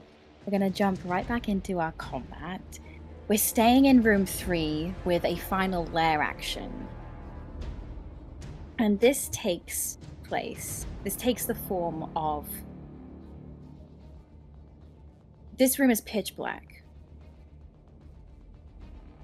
Tannen's funky little move, you know, you can barely see a hand in front of your face. The only kind of like light in this room is coming from the wallow that is in front of you and on fire. And it's casting these strange, like, long, jagged shadows across the floor. You went from pitch blackness where no shadows could coalesce to this eerie red flickering light where shadows are now being thrown across the walls and the surfaces. And Ruby, you see these shadows begin to move unnaturally in a way that does not match the flame and start to move towards you. And you look down at yourself, kind of like, again, in that kind of strobe-like flickering flame light, and you see these shadows move up your body and almost as if to swallow you, coalesce and wrap themselves around your neck and your torso and your wrist. And you take 17 points of necrotic damage, and I need you to make a constitution save for me. Sure. It's a 5. Okay. That is a fail. Yeah. I think that this is sick and fucking twisted. I think that there's like a half second as these shadows kind of form and coalesce around her, where there's like a moment of like relief, and I think that just on instinct she like relaxed into it, which is the wrong move. You relax into these shadows and they tighten like a vice-like grip around you, and you suddenly feel woozy, like you kind of like your knees kind of go a little bit weak, and you feel a little bit like jelly-like as your constitution score drops by 4 points. Okay. All right. Okay. Sure. Thank you for that, Queen. And as you feel your knees go a little bit weak and your breath come a little bit faster and shallower, you see that Moses basket in the corner of the nursery start to rock back and forth. I'm gonna go back to room 1 with Reva and Nadette. Up first is Wallow. So Wallow, having kind of like satisfied with kind of like what they've done in on top of the desk, and kind of like sees that you are trying to kind of like go for the door, walls around, and will go for you, Reva. That is a 28. A 28 hits. A 13. 13 does not hit. And a 12. 12 does not hit. Okay. I think moves towards you again, does that kind of like beak strike and kind of like nails you again. I think like you've almost dropped to one knee with the force of this blow as you take 18 points of piercing and necrotic together, and then it rears back, and you're kind of like your small lithe frame, it just can't seem to get like a grip on. It's kind of flailing and wilding, and its claws break through the door behind you and leave these huge gouge marks in the wood of the door, and they scrape the wall behind you again, and the wallpaper rips clean off the wall as it misses you on those 2 other attacks. Awesome. I think what I'd love to do as well is use my reaction uncanny dodge to have that damage from that first slash. Beautiful. I'll take 9. Okay. It is your turn next, Reva. Awesome. Nadette, you're up on deck. So this blow has like dropped me to one knee, almost like dropped me to one knee. I wanted, while I'm down here, I'm gonna get a little bit shenanigan-y. I love shenanigans! Okay, Wallow, as we've established, and let me just confirm, is a corvid-like creature, right? It's a bird, eldritch bird, but it's a bird, right? In the corvid family. Yep. And as part of the corvid family, Again, it's got a lot of weird things going on with his body, but does it have a standard leg structure of a bird? It has almost like a cross between a corvid and a human. So kind of like that kind of like long, kind of like elongated like heel bone that kind of has that like kind of like mid-calf bend to it, and then kind of like goes up into these feathers. And these kind of big Fantastic. claws at its feet. Yeah. So, during our break, I learned that those parts are called the tibiotarsus and the tarsometatarsus. Those two bones, right? And based on what I learned about birds in this break, according to this 2021 article published, Modeling of Bird Leg by Chevalier and I feel like I have Aborigine. Brelin Lee Mulligan at my table right now. I'm just like, I'm literally took this break time to devour the scientific paper and learn about bird ligaments. There's a Beautiful. ligament there that connects the tibiotarsus and tarsometatarsus, and I would like that ligament to be the target of my sneak attack. What I'd like to do as much as possible is do damage here and also destabilize this bird's leg structure. Beautiful. So you're going for the Achilles heel. Basically, the bird equivalent, yes. Yeah. Make your attack. I'm going to give it a slightly higher DC because you are aiming for a specific part of the body. Fantastic. Obsessed with you. All right, that's going to be a 28. Oh yeah. Okay. Yeah. Describe to me what it Fantastic. looks like as you clip this bird's wings via its feet. I would like to use my coffin nail dagger, one of my like magical daggers. So basically, it's very surgical and very precise. If you've been to a if you've been to a Chinese grocer with a like roast section, I think the workers there, butchers there, have a really amazing way of utilizing cleavers to target the points of bone to break down a roast duck. I remember watching this as a kid and being fascinated, and to be frank with you, I am still fascinated by this. This doesn't look like a cleaver strike. This looks like a nail, just a nail right into the segment of bone. This is Julia Child breaking down a roast bird. I love you, Breeze, so much. I think we can safely say that anytime you do anything, all of us just go, oh my god. Thank you. I'm gonna roll my damage. This is 40 damage. 40? 40. Beautiful. Fuck. Yeah. So I want to target this ligament, which plays a vital, crucial role to the balance of birds. Yeah? And then I would like to fully drop down to one knee and sort of like yell over to Nadette, like, high low. And I want to use that like high low yell as a bonus action held action. Beautiful. So that's what I'm doing. I've dropped down one knee behind this bird's legs. Riva, as you like slice like the tendon in this leg, and you feel it like snap, and you see the tension go in the muscle of that leg, and you hear this ungodly roar. And in this moment, Riva, this bird screams at you with the voice of every single person you have ever killed. Every dying scream you've ever heard in your life echoes around you in this moment. As it takes a legendary action to do a deafening call. Nadette, you also hear this, and you hear the sound of Sam. And you hear Sam screaming your name in desperation. I need both of you to make me a Constitution saving throw, please. You take 21 points of psychic damage. And what were your Constitution saves? I rolled a 14 at the con save. I got a 21 also. Okay. Equals Nadette, to you are okay. Riva, you are now deafened for the next minute. Nadette, it is now your turn.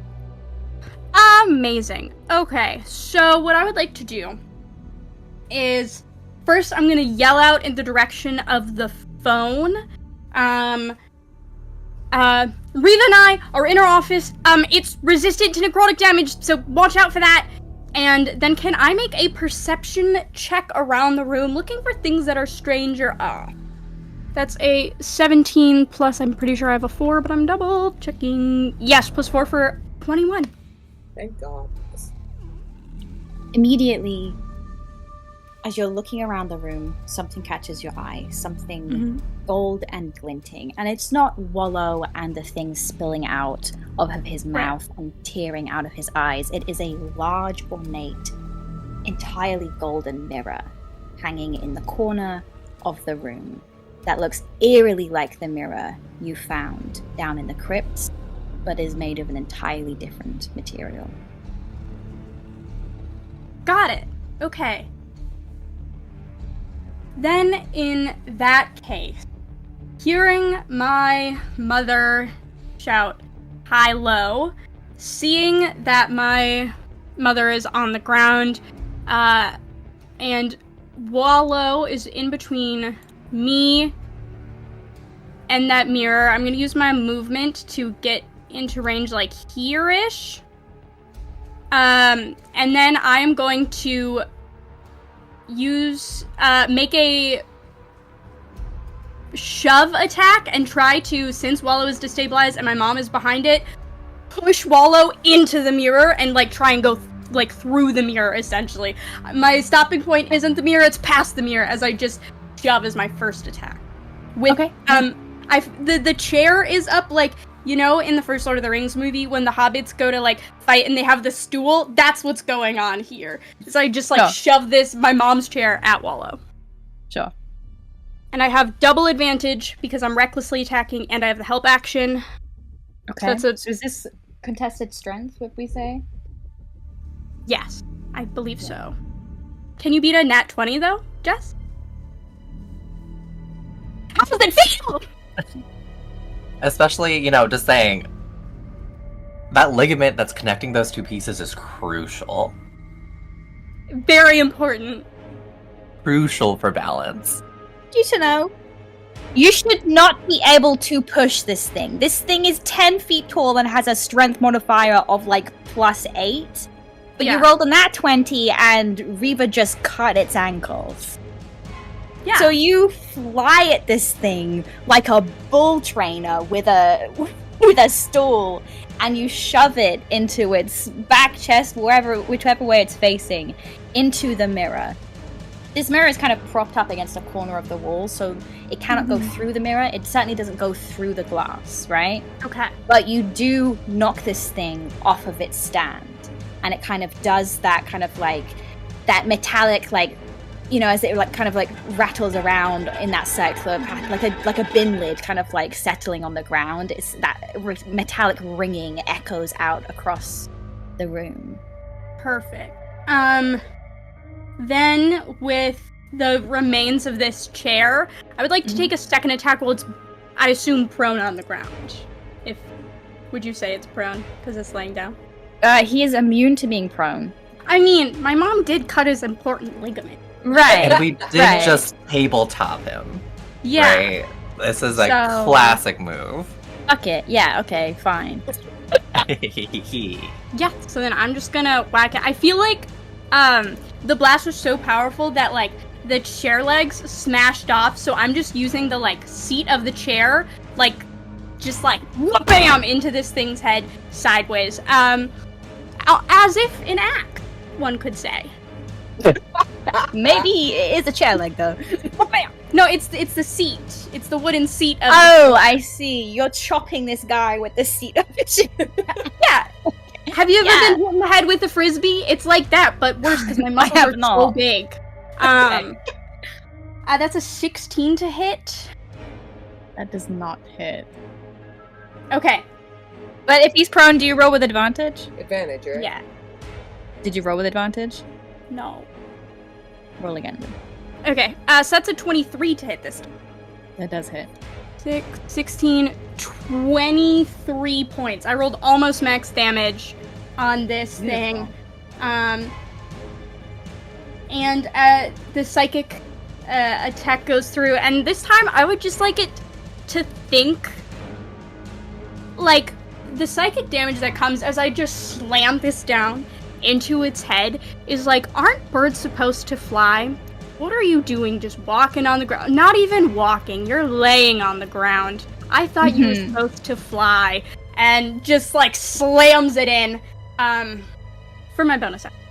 If I were to say, have a little elephant pendant, is there enough of a crack to throw the elephant pendant under the door into the hallway? This whole round is just like, with a steel chair, like meme. I should never put you two together in the same room. Yeah, you guys are insane. You Your do facts. have a very heavy elephant and something lying prone. I know. Now, if that's my next call, if I can't, I don't want to smash through the floor of my mom's office. I'll go through the hallway. But if I can't get the elephant through, I am gonna set it loose on Wallow. That is phase 2 of the plan. Did this not work? Okay. Make me a dex check Oh, I'm so to good at throw this. The DC is gonna be high to Okay. for this to smoothly slide on the underneath his. Oh. That's only a 16 dex check. Yes, I Bree. have a question. Even with the 16, pass or fail, the attempt here is to throw the pendant underneath the door. Is that correct? Yeah. Yeah. Okay. Into the Does hallway. that disrupt the line of It salt? would not. You can't Okay. throw something from the inside to disrupt it. No. Okay, got it. Okay. But if there was an elephant from the outside, I'll take No, I Hey. know where you're going with this. Unfortunately, on this turn, it doesn't work. A 16 doesn't hit it. If you want to try Okay. again, you can. I can't believe I'm saying that. You throw this locket and it skids just short, and it kind of it does not land outside the circle. It lands inside the circle. So when it approaches that, so it just kind of boomerangs back at you. Got it. Okay. Okay. Cool. So now I know the salt is keeping us in. Yes, the salt is keeping you in. My God. Then my last thing I will do is I'll just yell, there's something keeping us in. It looks like the black salt from the ritual. Is everyone okay? And reach a hand down to my mommy to help her up when she needs to get up. And then I'm done. Wait, can we recap the situation right now? In this round, we've bullied this thing, yeeted the swallow into the Broken its legs, broken thrown its it legs. into the wall. It's currently prone, and the mirror has been destabilized and is sort of wobbled. Yes, it's currently Okay, face down on the ground. Fantastic. Right, so no Sweet. longer reflecting the room. Great. Bree, it was a pleasure doing business with you. Bye. Till next time. Till next round. I'm gonna move on to room 2. Rose, you are at the top of the round. I'm about to bring a sort of sad, dying energy that nobody asked for. Welcome, everyone. I think that Rose, in this moment, being in the veil, I think the room that she's in is blurring and twisting with her struggle to stay conscious, and I think it's warping into flashes of the haunted house from the ant farm. And, she's trying to stay fixated, but this I'm just gonna call him Wallow because that's easier. This big Wallow bird will she'll blink and it'll become the gunslinger, and she'll focus and it'll warp back. And I think because of that, when she speaks to the phone, I think her voice is this eerie and out of place calm because she's focusing so much on being conscious, staying awake because she knows Rodella isn't here and doesn't know when that's going to resolve. And I think just very, very quietly, so much that I think it's almost hard to pick up, just says, Rodella and I are in the library. It's not good, but it's going to be okay, I think. And I'm going to, I think, open my hand, and the blade is going to sort of dissipate into shadow. I'm still concentrating on it so I can call it back, but I think it falls from her fingers. And I'm just going to look at this bird, and I think there is an assumption, whether or not it's true, that Molly is like watching, because it seems like the sick fuck would watch what was going on. So I think like just looks at this bird and just like takes a really heavy, rattling breath and just says, I know you think you're writing some victorious final act, but the victors write history. And when my family is done with you, you're not even gonna be a fucking footnote. Bonus action, I'm gonna use unsettling words, so they'll have to subtract 1d10 to their next saving throw. And then I think closing her eyes and hearkening back to the first time that she fought a similar creature, I would like to start speaking in this like jumbled, echoing ancient Sylvan to cast Bestow Curse. I'm going to cast it at 5th level, so it does not require concentration, so if I go out, this stays. And I would love a Wisdom save DC 20 with a subtraction of 2010. So minus a d10? Yes. That's a 15 minus 10, so 5. Perfect. So that's a fail. And the curse that I'm bestowing is at the start of each of its turns I cast it at 5th level, so it's 8 hours. It has to make a wisdom save at the top of its turn, and if it fails, it cannot do anything on that turn. Ooh, nice. And then I think I just brace a hand on the wall and like desperately try to stay conscious. You hear from behind you a deep, kind of smooth voice that says, Princess, this isn't the final act. It is barely even the first. As your father's voice sounds from behind you, do you turn to look at it? I think in any other circumstance she wouldn't, but I think being so like half conscious and delirious right now, like a child looking like into the shadows for a monster that she's sure is there, I think there is like a very slow turn over their shoulder. You see King Ambrose kind of like walking in very slow steps towards you. One hand is kind of like trailing along a row of books. And as he does so, there's this like silver shimmer, and he switches from Ambrose to Tennant to Ruby Davies, and then finally to your mother, Astra, and she kind of tilts her head at you and goes, You're not giving up now. I think she falls to the ground.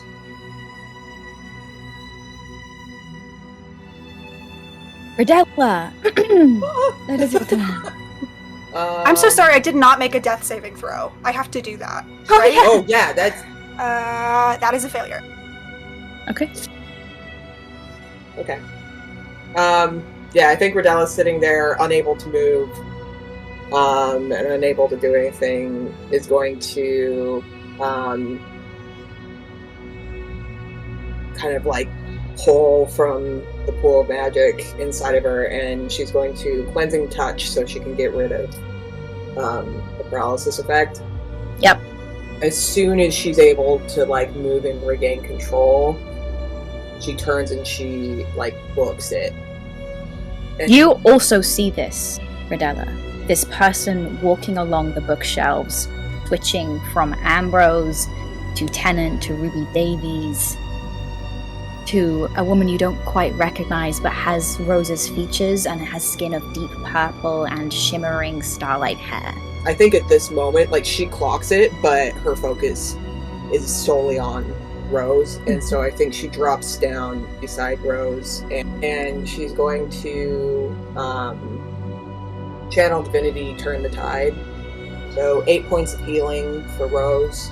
How this kind of like manifests is her hands heat up, and as opposed to kind of like that tiefling fire, there's just a warmth that fills you, and it feels kind of like a hearth. I think that Rose, like on her knees, eyes fixed on Astra, like feels this warmth come in and like forces her eyes to you, and just like in the smallest that you've ever heard from Rose, with like a half sob, just very quietly says, Mom, and grips your arm. Redella is just holding on to you, and then I think she turns back to fix her gaze on this person.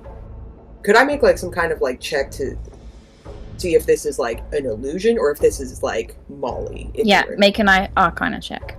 It's a 20. So Rodella, you're kind of staring at this like beautiful purple woman, and something just in the like the coldness of her eyes, you know that is Molly walking towards you.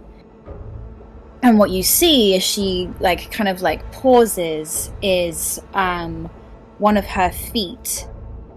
There is kind of like a discarded book on the floor, goes right through the book. She's not actually there. Could I use my movement to get us both on our feet? Sure. Yeah. Okay. So I'm gonna use my movement and get us both on our feet. And then just kind of. I think I'm gonna stare over at Molly, and the look that I have is kind of pitying. Mm-hmm. I think she recalls all the moments that she spent, the kind of brief time that she knew Molly. Yeah. And the type of person that she was, and I think it was one of those things where it's like she could see, I think as opposed to most of the people on that ship, she could see how sad that situation was. Yeah. And I think she doesn't feel any like sort of like sadness for Molly, because Molly's fucking up their shit and fuck her. But I think there is like a deep sense of just pity. Yeah. She sees that pity in your face, and this look of like pure hatred crosses her expression. And there's that second like kind of silver ripple as these scales kind of like change her appearance again. And Henry stands in front of you with a look of pure vitriol and disgust. And books begin to start falling from the shelves and clatter to the ground. And they flip open, they lay open on the ground. And this kind of like, you don't know where it's coming from, this gust of wind tears through the library. And all of these pages start flipping back and forth. And they start bleeding and leaching the ink into these like black pools onto the ground. And I need both you and Rose to make me a Constitution save. 13? Okay. 9. Oh god. So both of you feel like the last kind of like breath that you had in your lungs kind of like almost like a displacement of pressure, like release from your lungs as you gasp, almost as if you've like been like, when you like get winded, you're both immediately winded. And you are not able to like get that breath back in, and you find yourself completely unable to speak or make noise or make sound, as essentially a silence spell falls over this area. And Wallow is going to take his turn. He is going to kind of shamble over to these kind of like... He has to make a wisdom saving throw, or else no, he doesn't. The DC is 20, it's wisdom. It's a 28, I'm afraid. He shambles over to you, kind of like dragging his feathers trailing through this ink and picking up, and they almost kind of like the ink kind of seems to leach back into him, and you see some of like his wounds kind of like knit themselves back together with these like golden like strands kind of like closing them. And he's going to make his 3 attacks on you, I'm afraid, Rodella. That is a 29. That is a 28. And a 26. Well, that's fun. A 17 piercing plus 8 necrotic, 10 slashing plus 10 necrotic, and 3 slashing and 5 necrotic. So he shambles over to you, kind of like almost straightening up a little bit as some of his wounds heal over. And with his kind of first like slash, he kind of knocks you back and away from Rose and just bears down on you with this like flurry of feathers and claws. And again, Rose, you see what everyone else saw about 10 or 15 minutes ago as you were attacked. Radella is just enveloped and disappears in this frenzied flurry of black feathers and splattered ink. We're going to move on to room 3. Hi, Jess. How's it going? Hey, babe. Let me put What's my up? tenant head back on. Please, I love that guy. Tenant, upon hearing you kind of like yell out to him, kill it with fire, Yeah. kind of like looks at this infernal, wicked, divine gun in his hand and goes, fuck if I know, and just points this thing at Wallow, and this like jet propulsion of like pure burning infernal flame jettisons out of this gun, not in a spray of bullets, not in anything else, but just pure, what are they, a flame Not a flamethrower? And he is lit up with this manic expression as this jet stream of like pure orange flame streaks across the nursery room, probably lights a couple of the curtains on fire, and just completely envelops Wallow, who again screams with the absolute blood-curdling sound of every scream you've ever heard in your life. This weird, dissonant, harmonic sound. And he's gonna take... Fuck up your own monster, please. Yeah, 44. That is 48 points of damage on that one attack. Fuck yes. It takes another. Oh my fucking... Are you joking? I rolled on that one. Ooh.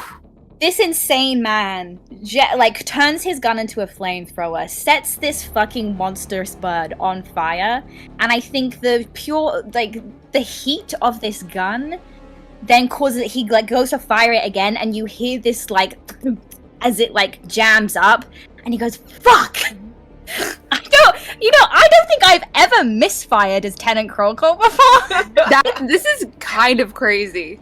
But if there's ever like a reason for it to do it, that would probably just testing the boundaries of what's like physically possible with a firearm is probably it.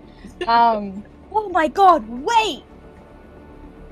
Well, it takes double damage! Because it's fire! So, like, we didn't really even need that second shot.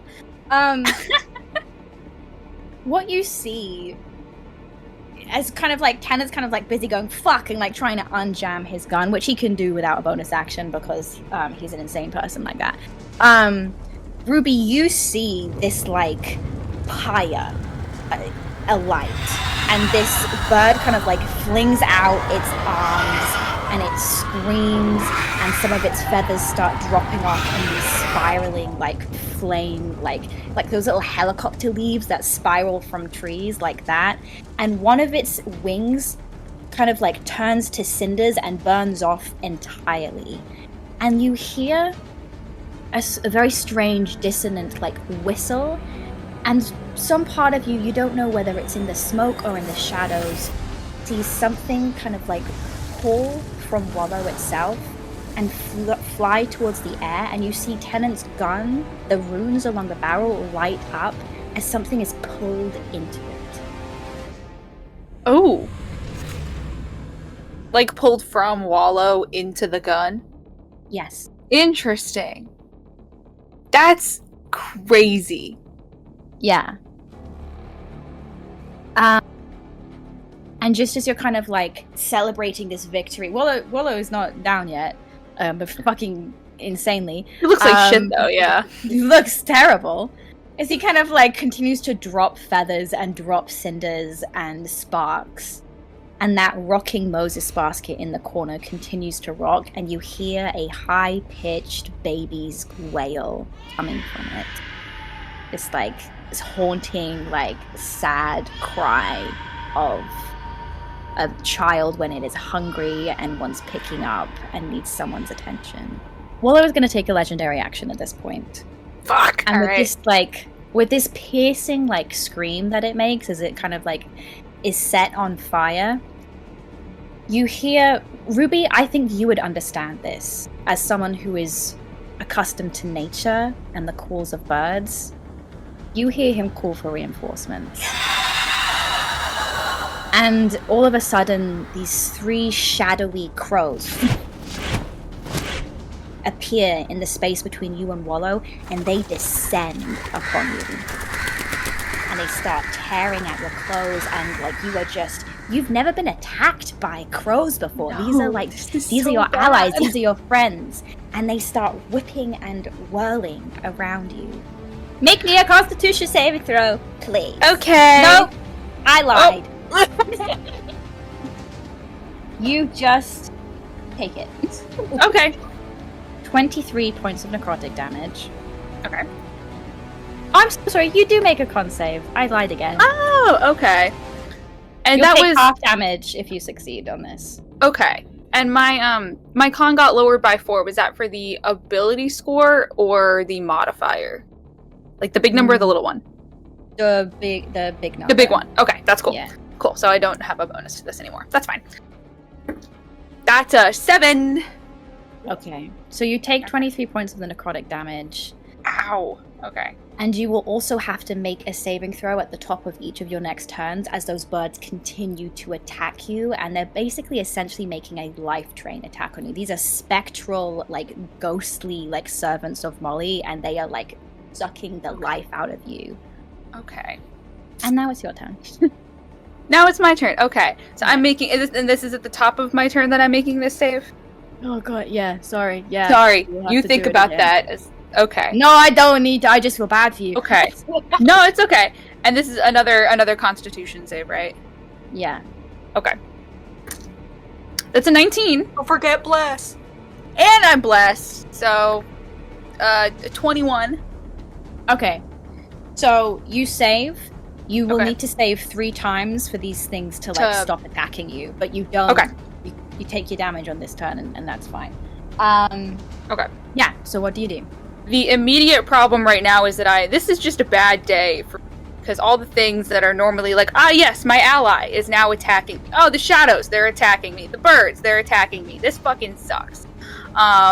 These birds, I can do something about that though.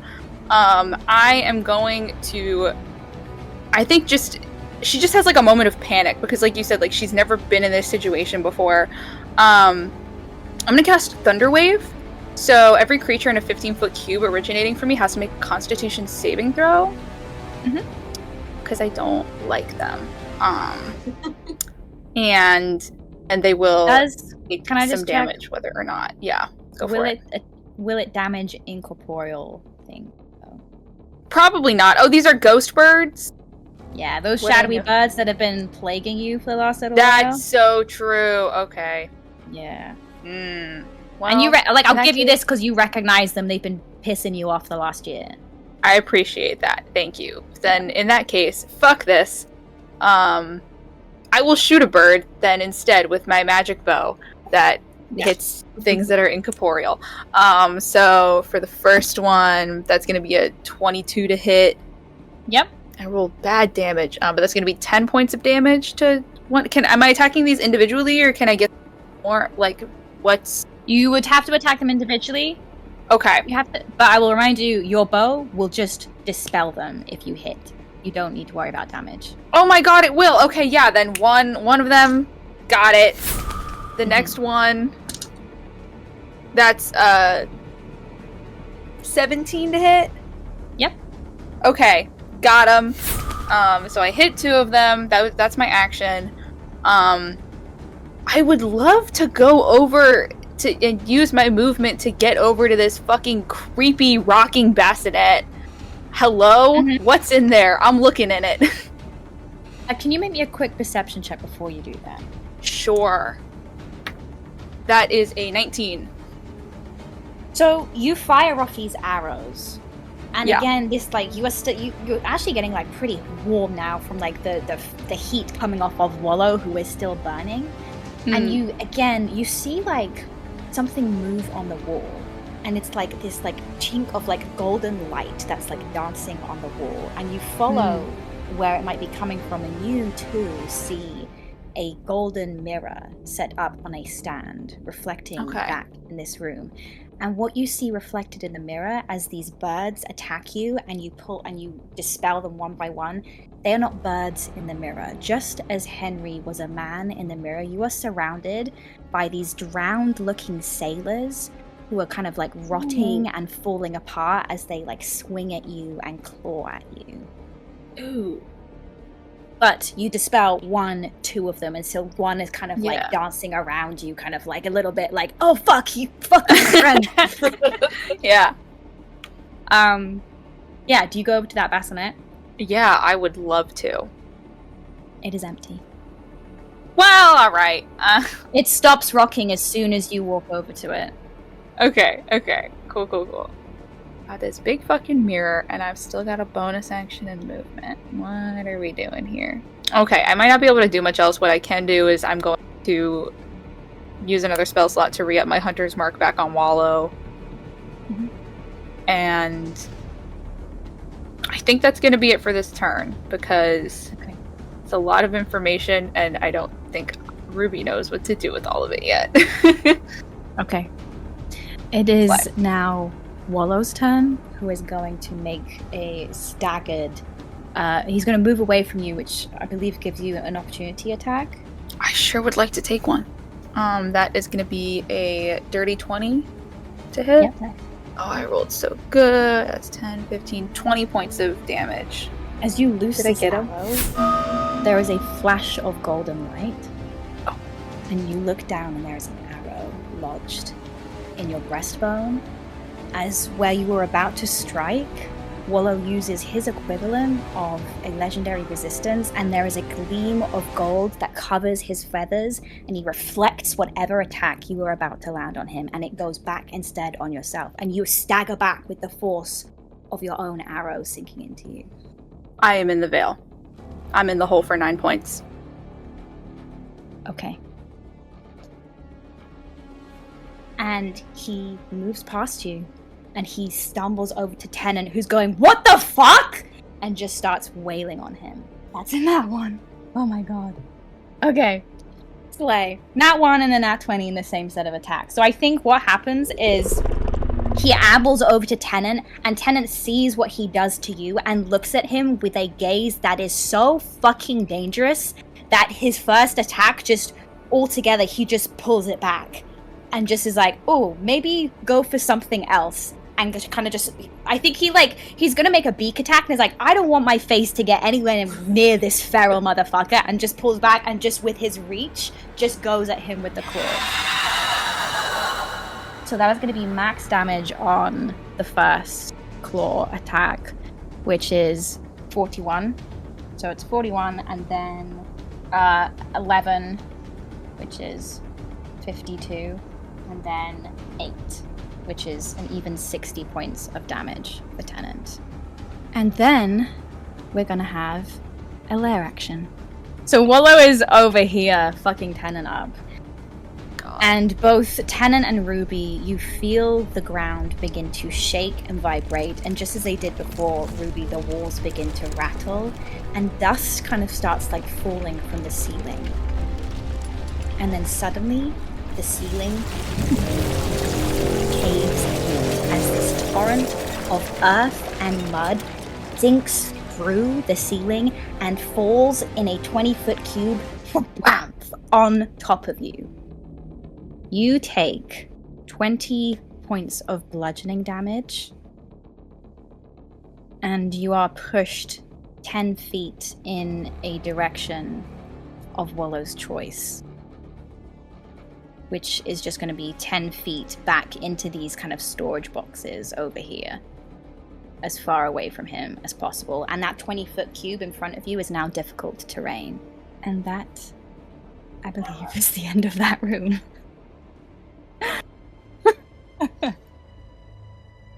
Okay, we're back at the top in room 1 with Reva and Nadette. He's going to use half of his movement to stand back up And I think still kind of like the ringing, like the mocking from you, Nadette, of that, like, oh my god, you're just sitting on the ground and you can't fly. Suddenly his wings stretch outwards and he beats them, knocking you both back 10 feet.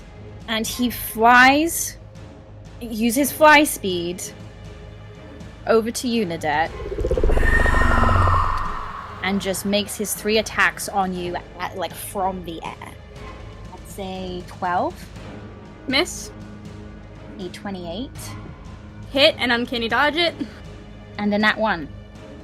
That's a miss. So, Okay. bummer, dude.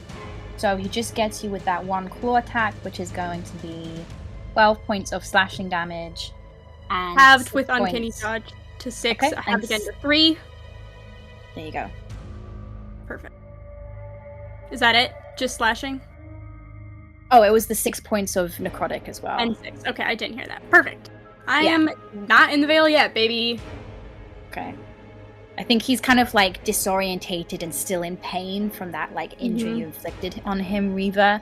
And so he's just kind of like, he's as much disorientating him with the own like beating of his wings as he is you. And so he's missing on these attacks, but as his wings beat, this stack of newspapers that are kind of like usually on your desk, Reva, are thrown into the air and they flutter around and they land all around you.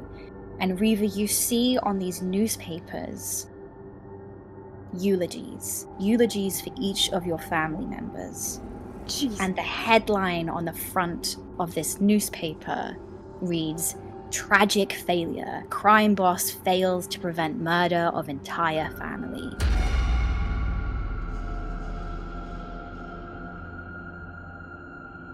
Okay. And that's Wallow's turn. It is your turn, Reva. Okay. Taking in these headlines for me, I'm like, okay, great, fantastic. What I'm registering here is that this is illusion. This is not my office. These headlines don't exist. That's what's going on through my mind here. I also want to take a moment, like the mirror has been knocked over its pedestal. It's sort of rattled on the ground, sort of like spinning around. I want to take a moment to see, like, one, like, is the mirror facing face up or is it face down? And I want to sort of like take a moment to understand the magical properties of this mirror, or understand this mirror, figure out what's going on with this mirror, because it is the one thing here that is out of place. Besides, the giant wallow and also the disembodied head of my sister and all of that trauma, but we can deal with that later. Mirrors are more fun. Yeah, the mirror is currently on the floor face down, so in order to inspect it, you would have to like pick it up and, look into it. If that's the case, I will do so. I'm gonna move, is it, let's see, 5 feet, 10 feet? Each square on this map is 5 feet. Fantastic. Then I will move 10 feet towards that mirror. Okay. As you look into this mirror, will you please make me a wisdom saving throw? All right. That's going to be a 23. That saves. Still, however, you look into this mirror, and the reflection looking back at you is the same exact reflection you saw looking back at you in that gold that you saw down in the mines when you caught your face and you saw the kind of like corrupted parts of your soul looking back at you, too much of your father's malice in your own eyes. You see that looking back at you, and you even see behind you where that disembodied head of Lawrence with those horns was hanging above the doorway. That head now belongs to your father, and he sneers at you from this position on the wall and goes, "What the fuck are you doing?" Okay. Fascinating insight into this space. I also have a question here. Do you actually make me an insight check? Well, you can make insight or arcana to figure out, kind of answer the questions that you were looking for, which is like, what is this mirror doing? I'm going to use insight. Okay.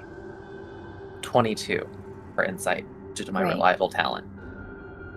Cool.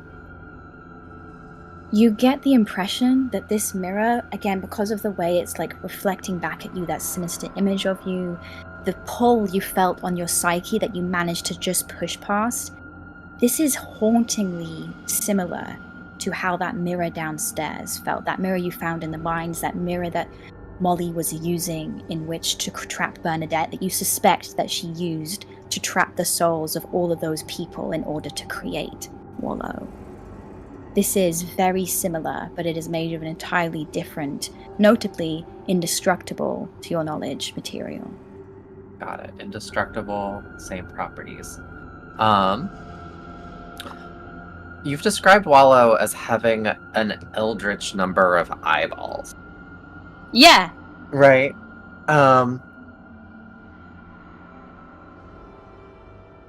I would like to hold up the mirror. And then I think I want to just like get its attention, I think, by using sort of, I feel like we've talked about our like tiefling powers of fire and like to generate like light. I want to like hold up the mirror, snap my fingers, and sort of generate a spark and sort of yell out like, "Look over here, asshole." And try to like get its attention to look and like hold up to the mirror. Yeah, its great big head swings around to look at you. Does looking into the mirror at all affect Wallow? It does not, but if you look at Wallow's reflection in the mirror, you see hundreds and hundreds and hundreds and hundreds of people looking back at you with these soulless, tragic, defeated eyes. Okay. Hundreds of people amalgamated into this Wallow. Okay. Mm-hmm. And I'm trying to. This is me being like, okay, is there anything holding the people together?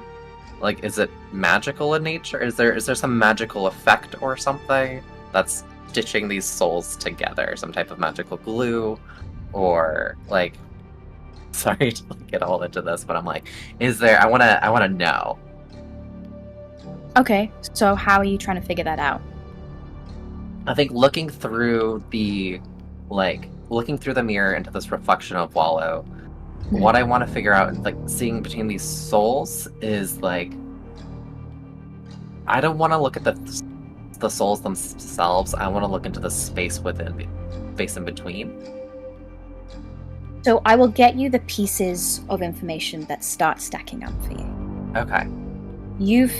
These sorts of mirrors, you know, from the one downstairs and seemingly the one that you have in your hands now, reflects not only just your own, like the truest state of your own soul, but it also reflects the true soul state of anything, even if its form has been changed. So when you shone this at Henry, you see Henry's original form at the moment of his death. You could see Bernadette reflected in that mirror when you were trying to do that seance. And now you see all of these souls that make up Wallow reflected back in the mirror. You also think back to that ritual that was done downstairs. The carvings on that piece of driftwood that talked about creating a servant, right? You get the impression with your knowledge of, you know, monsters and things that you have fought. You know that this thing is corporeal, where the other birds, like Henry and these shadowy crows, are very much incorporeal. They're very much undead. Wallow isn't giving undead, even though he's radiating death. He's very much giving off construct energy. Like, this thing has been like Frankenstein together with dark magic. What I'm sort of getting at here is I'm trying to figure out, like, through this ritual, I know we've mentioned like driftwood or other things. If we burn the driftwood or sever that connection point or something about this ritual, can we break the thing that's holding these souls together? And I think that's the like line of questioning or logic that's going through like Rita's mind. Yeah.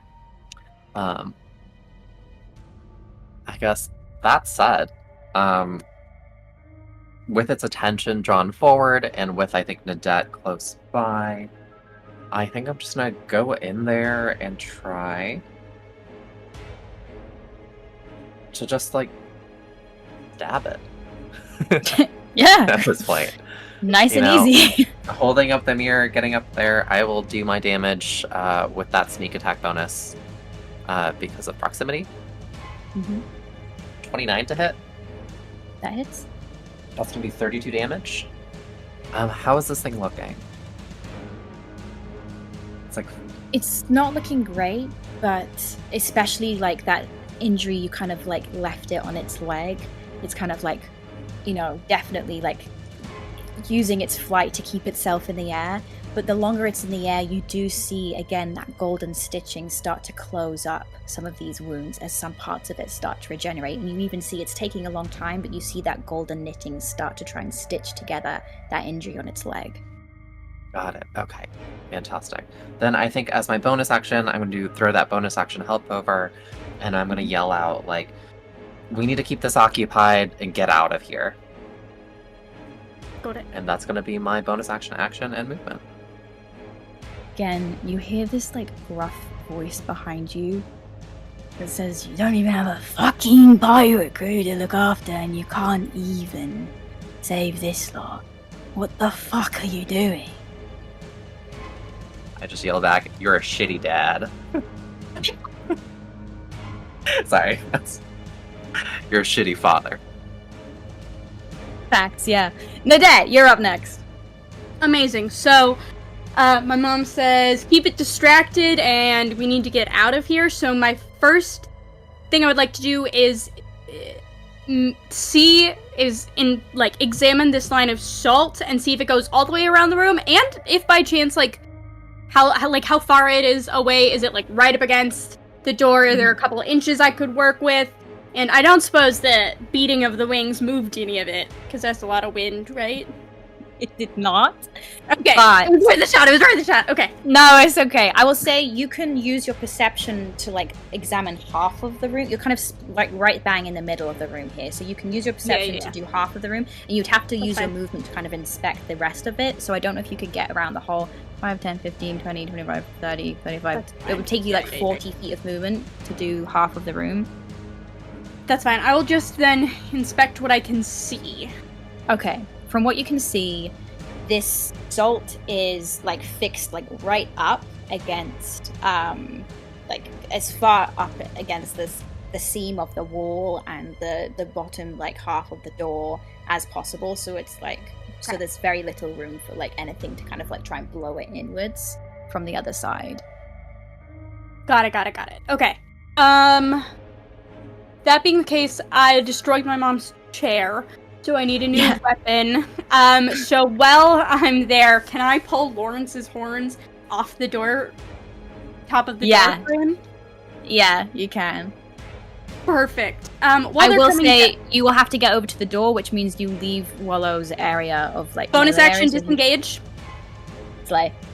Then yes, I would like to run over and pull, if I could, the whole plaque off the wall, not just like the horns, just like rip the plaque that they're on. Mhm. Yeah, it's not Lawrence. You pull Waylon Crowcolt's head off of the fucking wall. I pull it down, switch it around so I've got 2 pikes, and I am Yeah. going to use my attack to like use the rest of my movement to charge it and just like stab it twice with the 2 horns. Oh. 22 plus my 2 to attack, so it's a 25, right? Sure. Hit? Yeah. Yeah.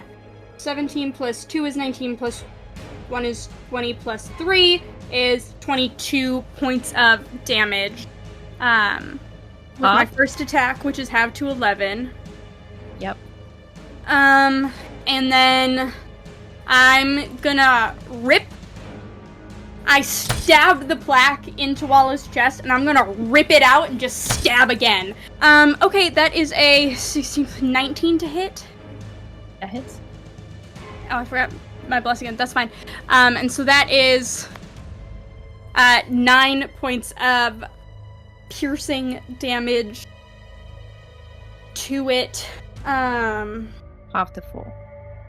Half to 4. Oh, and the first time I stab it through with the psychic damage, of course, my apologies, is, I think I want to just be like, don't you think you deserve better? To just, like, look how much we've beaten you up, and yeah, you might be healing, but don't you think you deserve better?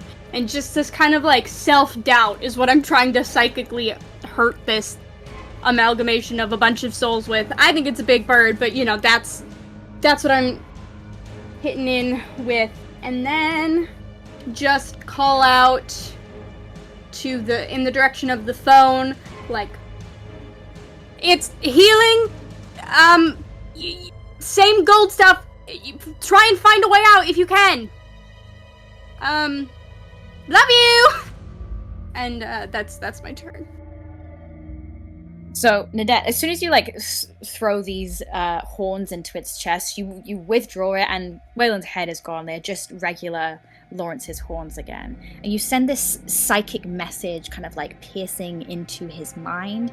And you see Wallow kind of, like, tilt its head down at you, and then look off to the side.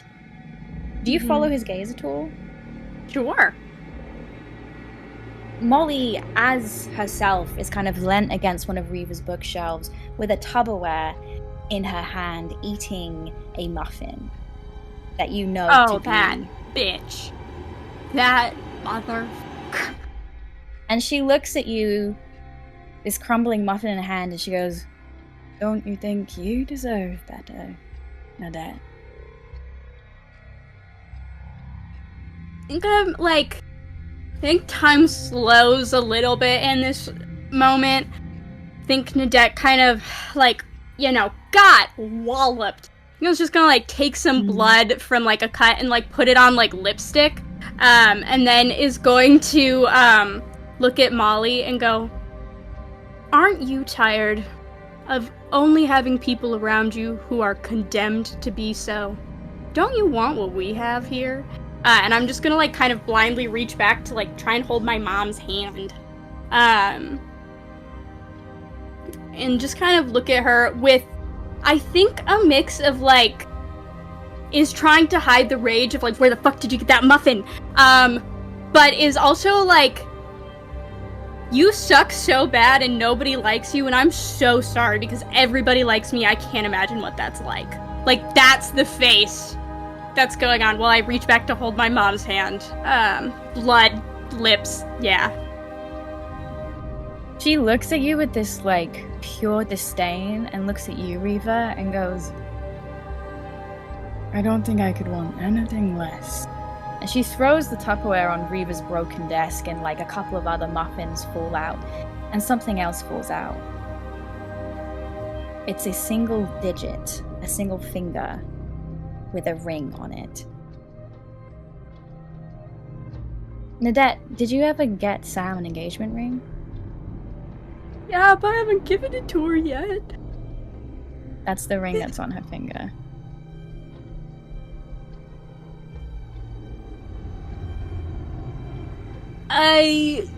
Oh boy, if you could go into a second rage as a barbarian, that's what's happening. I'm raging again for emphasis.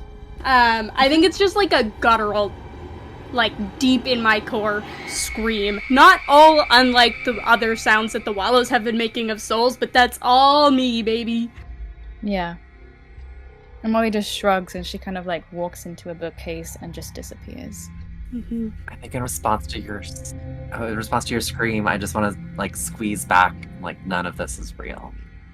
Mm-hmm. I think in response to that, Nadette just takes a breath and then continues to scream. Like, "You're right. Anyways," and then, like, yeah. That's it. Room 2, Rose, you are up on deck. Yeah. I think... Don't worry, guys, I got it. Single-handed. Y'all can just hang out. I think that Rose, like, kind of blinking her way back from, like, death, essentially, thanks to Rodella's help, I think comes out of the mindset of, like, being in the ant farm. And I think while that illusion, like, clears, the memory of the ant farm stays. Can I make a check looking around to essentially, like, try to determine if the spell either, like, obviously this isn't the ant farm, but, like, if this spell has a similar structure, whether it's, like, a dream spell and we've been, like, thrown into a dream state, or if there is, like, if this is a room that has been rigged with a singular object, like, objective. Can I make a funky little Rose trauma check is essentially what I'm asking, if that makes any sense? You're just trying to orientate yourself as if, like, am I in the Crowcolt estate, or am I in a dreamscape, or am I in something else? Yeah, I think, like, looking at, because before I think Rose was sort of thinking at it from, like, have we been put in, like, an extraplanar space? I think now Rose is more looking at it of, like, what, like, are we really here? What is the, like, knowing that, you know, in the past we've all been forced into unconsciousness, and knowing because she has the dream spell that, like, the environment can be manipulated and people can appear as themselves or other people, like, what the likelihood is that this is that situation. Yeah. Yeah, make an insight check. 32. Yeah. I think as you are coming out of the veil and you have kind of taken a step closer, you know, you're no longer in that, like, space in between life and death, and you are now kind of more solidly in the land of the living. You know for certain this isn't any kind of dreamscape, because the way you felt whilst you were in the veil you felt too outside of your body, and now you are very much, you're in your body, and you feel like if you were dreaming, or if you were in an unconscious state, or if you weren't really here, you would not feel as solid as you do. You would not feel that difference between the two states as solidly as you do now. So you know 100% this is not a dream. And then something catches your eye on kind of like the wooden kind of like side of one of these bookshelves. You see notches in the wood. You see little notches, and you see next to them, in kind of like as if it's been kind of like inscribed and dug out with like a dagger, you see tenant age 8, and it's about, you know, 4 feet high, and you see Ruby age 12, and you see these little markers, and you know yourself in your own home, you have a similar thing on a similar wall, measuring the heights of your children as they get older. And you think, if you weren't in the Crowcolt estate, if this had been reimagined, if this room had been redressed and refabricated to just completely replicate the library, these little pieces of humanity would not have been replicated. These little pieces of family would not have stayed. So you really do feel in your gut that you have just been thrown into another room of the house, and that is the kind of sick game of it all, is that Molly is making you do this in your own home, the place that you have felt safety, and she is turning your own home into another ant farm for you. Whoa. Okay. Yeah, I think that Rose instantly, like, feels like, if it's possible to feel like 10 times more fear than she feels currently as someone who's terrified, I think, like, it's the cold, like, dread of the room that she can't get out of in the ant farm kind of feeling that she hasn't felt in a long time. And I think, is the silence spell still up? Just so I know in my brain? Okay. That's okay. Then I think I will, like, with this sort of sick understanding that, like, there is not an out that isn't, like, a path carved in blood, I think I'm going to, because it's already cast, so I don't have to recast it, so technically it should have made the silence spell. Bonus action, resummon my Shadow Blade. Yep. Is Rodella on the ground? Did I make that up in my brain? Are we on the ground? Did we stand up? I helped you stand, so we're both standing. Incredible. Thank you so much. And I'm gonna try to make an attack on this guy. And hopefully I'm actually gonna hit. 23? Huge. Okay. Give me a second to do sort of an ungodly amount of math here. That is 22 points of psychic damage. And kind of sizing Wallow up, do I feel like that was taken? Yes. Cool, beautiful. And yeah, I'm not gonna move. I'm just gonna stand here and hope for the best. Okay. That's my turn. After your turn, that lair action, that silent spell, drops, and those books on the ground continue to kind of flip back and forth, and you see written on the pages in the kind of ink coalesces into these like ugly, like childlike handwriting. And again, you see, just as you did on the walls inside the cavities of your home, Wallow will be free, Wallow is watching, Wallow is here. Over and over and over again, just spread out as far as the eye can see across all of these different books. Rodella, it's now your turn. Oof. Okay. I think as Rodella can feel like the silence drop, she like takes a deep breath in. And I think she's been sitting here for a minute, listening to the screams on the phone. Yeah. She's been listening to Nadette scream. She's been hearing, tenant shouting. She's been hearing like all this stuff. And I think she is so fucking scared. Doesn't remember the last time she was in a situation where she couldn't reach everyone. And so, yeah, I think takes a minute, and this kind of like fire inside of her is building and building and building. And she remembers Ruby shouting out fire. And so I think I'm going to bonus action Searing Smite. And so she's holding the sword, and she takes a deep breath, and some steam kind of pours out of her nose. And then starting from the base where her hands are, the sword lights up. And so I'm going to roll to hit. Okay, that is a 20. That hits.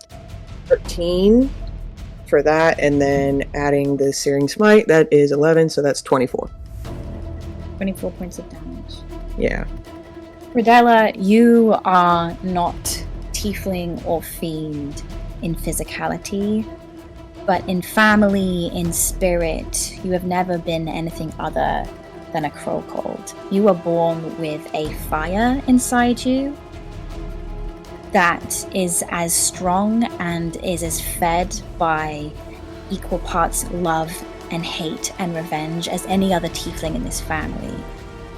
And so whilst you don't have your own hearth inside you, the magic that fuels your attacks, your smites, your divine blasts, that magic takes on this infernal nature just because of the amount of time you have spent with this family, and you watch that infernal flame lick up your blade and score across this Wallow's chest and catch onto his feathers as they start to crumble and burn, and he lets out another ear-splitting screech as he just continues to burn and burn and burn. Ooh. And it is now Wallow's turn. Wisdom saving throw. Okay, no, it might not though. That is a 28. Silvery barbs. Unlikely, but we'll give it a shot. Rodella, you getting that again? It's a natural 20. I'm sorry. Damn. Okay. It's okay. That's a nat 1. That is a 22. And that is a 13. What's your AC? Oh, yeah, it's a 11. Okay, so 2 of those hit. It's 11? So, Yeah, AC? she's not got any armor on. I got pretty low Oh. AC. Yeah. Okay. yeah, sorry. Woof. So that beak attack that it goes to make at you, I think is like, it's too thrown off by the kind of like the flame spreading across its chest, and so again it just kind of like whirls back and uses its reach and goes at you with its claws. You take 6 points of slashing, 6 points of necrotic, 10 points of slashing, and 10 points of necrotic. And that is room 2. Room 3. I think... Ruby, like, what are you looking like, and, like, what are you feeling like at this moment? Like, what is, like... Bad. Yeah.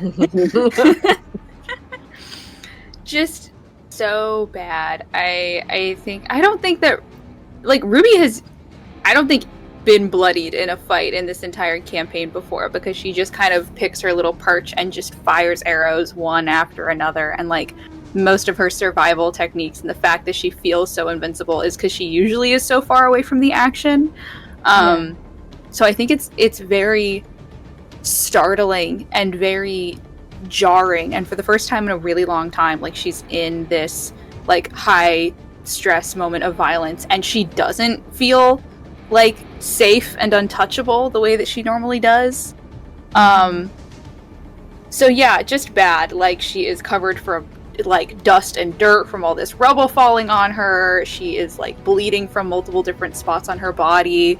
She kind of is, like, half crouched in this, like, defensive position with her bow drawn again, and just, like, breathing and waiting for the next assault. Yeah. And I think Tennant standing in this, like, nursery, which neither of you really ever, like, you know, were raised in as children, you just know it as the room you were told to go fucking hide in whenever fighting was going on. And again, those sounds of war right outside the door will not stop. That gunfire, those, like, almost like cannon fire in the distance. It is making Tennant feel sick, and it's making you feel sick, and all he knows is that you are on the other side of that room, like, hurt, and this fucking thing is in between the two of you, and he just... all he wants to do is make sure that he is in between that, it, and you. So he dives between Wallow's legs and will have to take an opportunity attack from him. Idiot. Yeah, I'm so sorry, babe. No, I love him, and he's an idiot. And I got it. No, Jess, no! No fucking What way. was that? What was that, Jess? My dice! No! What is happening? Two nat 20s! Oh god, so I know that max damage is 42 times 2. What if... Wait, hold on. I thought you can only attack once on an attack of opportunity. Yeah. Oh! Yeah, Oh my god. It's only one God. swing. It's only one swing. Okay, thank fuck for you, Mara, because I don't have a brain. So with 42 points of damage, I am not yet in the Veil. But God bless. Ruby, you watch your dumb fuck idiot of a brother dive between this thing's legs, and you just see Wallow swing down a claw, and you open up his belly from, like, navel to torso, and blood splatters across the floor. And he painfully picks himself up, and just as like almost half of his guts are falling out of him, he stands and braces himself in between you and this monster, and he raises his gun and spits blood much in the way Rose did just earlier, and fires. So that is 38 points of damage that he does on that turn. Ruby, it is your turn next. It's my turn. Okay. I have a couple of questions. I have a couple of different courses of action I might take. All of them are bad. How fucked up does this Wallow look right now? Pretty fucking bad. Pretty fucking bad. Okay. Yes. Cool. Follow-up question that is only semi-related. The ceiling collapsed in on me a little bit. Can I see up there? What's the situation? Yeah. It's intact. Fucking goddamn it! Alright, well. Cool. Crazy. Do I have to make a death save at the start of this turn? Should I do that now? Okay, I'll do that now. That's gonna win a couple of decisions here. Alright, let's see. I'm gonna beat... That is a natural 1. Are you fucking joking me? I am not hand to fucking God. Okay. I'm 29 hit points in the hole. I got 2 failed death saves. Yeah. I want this over. I want this done. I think that, like, Ruby is battered and bloodied and beaten within an inch of her life. And the very last thing that she wants to happen, which is Tennant throwing himself in harm's way for her, like he has always done for their entire childhood, time and fucking time again. There's just one thought in the back of her mind, and she just whispers, "Not this time." And I'm going to Blaze of Glory. And what I would like to do here, if I may, is take my attacks and have all of the damage for them be infernal fire damage all the way. A literal blaze of glory. A literal blaze of glory. Yeah. 10, 15, 20, 23, 33 points of fire damage. So this ghostly phantom bow, which is kind of almost translucent with how it blends in with the shadows, suddenly lights up from the heat in the palm of your hands. As the last kind of embers of your own life, as this burning fire, this burning hearth inside you, self-implodes and fuels your last attacks. These arrows are loosed from your bow, and it's almost as if they know the path to take, because Tennant is standing directly in front of you, but it's almost as if like they curve around him and they go past him and they hit Wallow in one of his largest red eyes, kind of somewhere on his clavicle, and another one hits him square between 2 other eyes at the top of his head. And there is just silence. And Tennant like looks back at you, and then those burning arrows, they light, and the feathers start disintegrating, and the flames lick up all the way to the ceiling, and there is this ungodly harmonic choir of death and destruction, and the 2 of you are knocked backwards. Tennant is knocked forwards as he's kind of turned around to look at you with this like horror. And you're both knocked onto the floor with the force of this bird, essentially exploding in this ball of flame. And the room starts to light up on fire. The Moses basket, the wicker that binds it together, starts to catch an ember. There's like a discarded doll on a shelf nearby, and the pleats of its dress start to smolder and curl. And you lie curled on your side on the ground, and Tennant mirrors you and has one arm thrown over you, protecting your head uselessly. But even as you are thrown backwards, go to catch you, and you fall into his arms and you hit the ground. Do you do anything in these last moments as your brother holds you curled protectively on the floor and the room burns down around you? I think she just gets, like, the ghost of a smile crosses her face.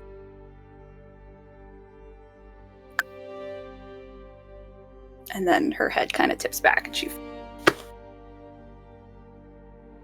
Did you say something? I said, got him.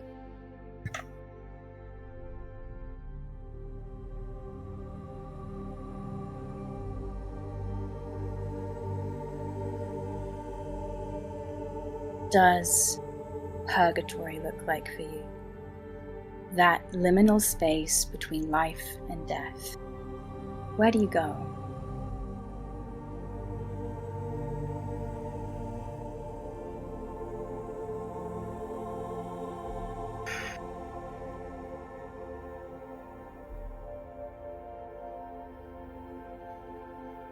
I think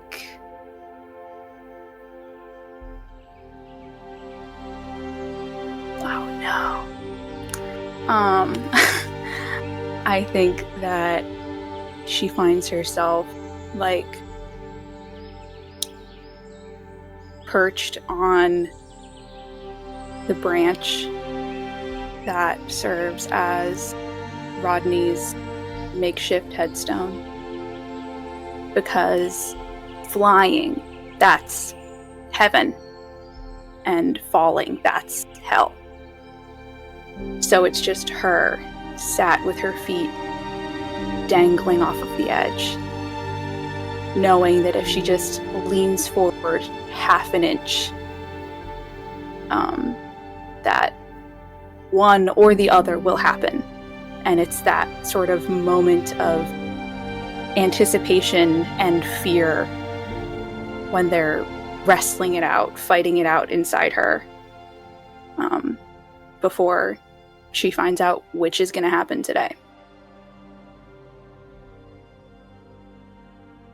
There is a call from behind you that you recognize, that you haven't heard in many, many months.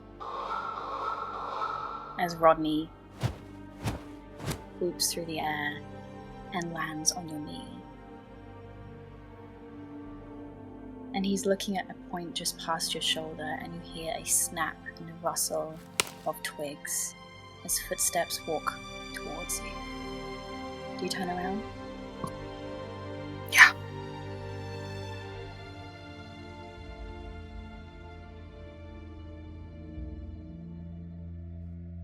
Molly stares at you. She says, "That was nicely done. Very heroic."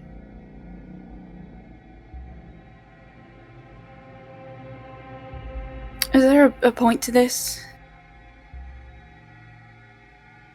You hear the gloat. No. Don't need to. Right. She kind of like waves her fingers, and out of a pond, kind of like in the middle of this forest, not too far away, one of those golden mirrors rises up out of its shimmering surface, and you see your own reflection caught back in it. Now, what do you want to do, Ruby? Because you can do this voluntarily, or you can go a different way about it.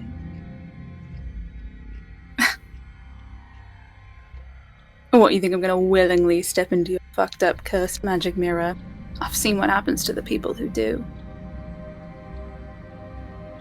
See what happens to your family if you don't. I love my family and I love them. I'm not gonna haunt them. You can't haunt someone if they're dead. Well, there goes all your leverage then.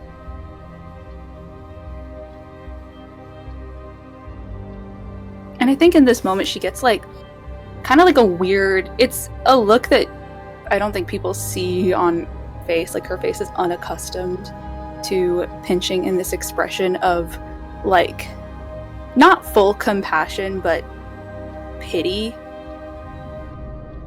And she just goes, "You know, I know what it's like to be overlooked." She started to turn away from you, and she pauses. I don't know if there's any humanity left in there for me to appeal, but it's usually my sister's game, not.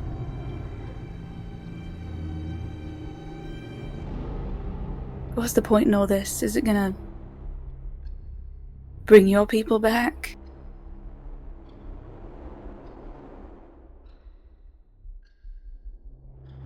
What people?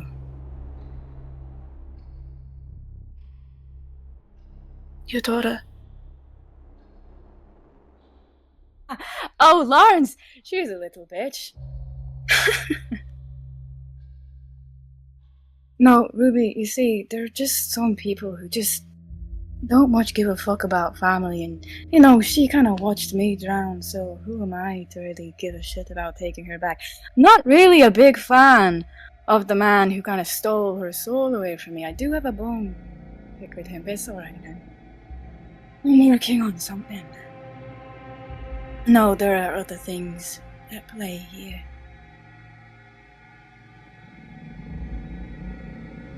But it's okay. You won't go willingly.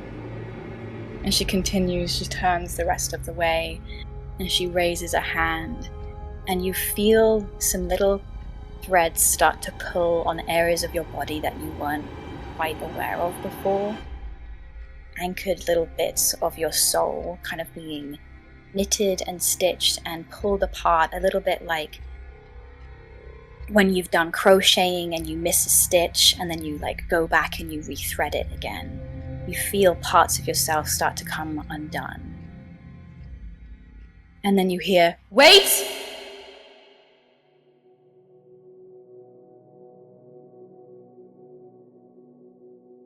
And I don't think you would recognize this voice other than it is a voice that has cropped up a couple of times in the past few days.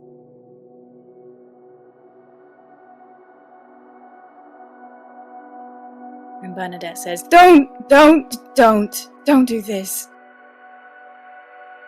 And when Molly turns around again, there is a sick glint in her eye. And you feel a hand on your shoulder from behind. I'll be fine. You shouldn't be here. You shouldn't be here. You need to go now.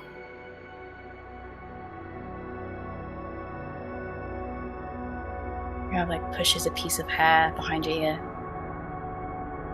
No, little one, this is my place, not yours.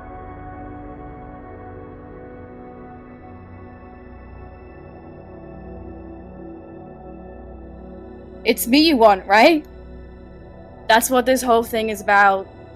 It's me, right? Fine. Leave her. Leave the rest of them. Molly goes, okay. Would we call that a deal, Bernadette? No. You're not gonna, neither of you.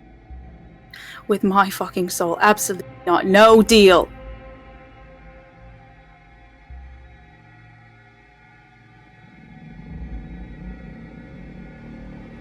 Go back and prepare and win.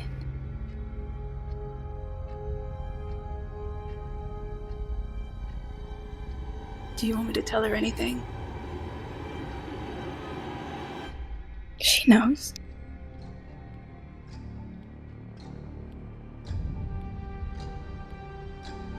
She leans in to kiss your cheek, and in your ear she whispers, "Remember the ink." And she pulls back as she walks over to Molly, who holds out this webbed hand. And Bernadette, who you've not seen fully, as real and as flesh-like as you could ever picture anyone, looks back at you one final time and gives you a little wink. And she takes Molly's hand, and this grey tentacle wraps around the two of them. And you start to hear the fluttering of wings as one by one these shadowy crows land, one on Bernadette's shoulder, one on an arm, one on her head, and they just keep coming.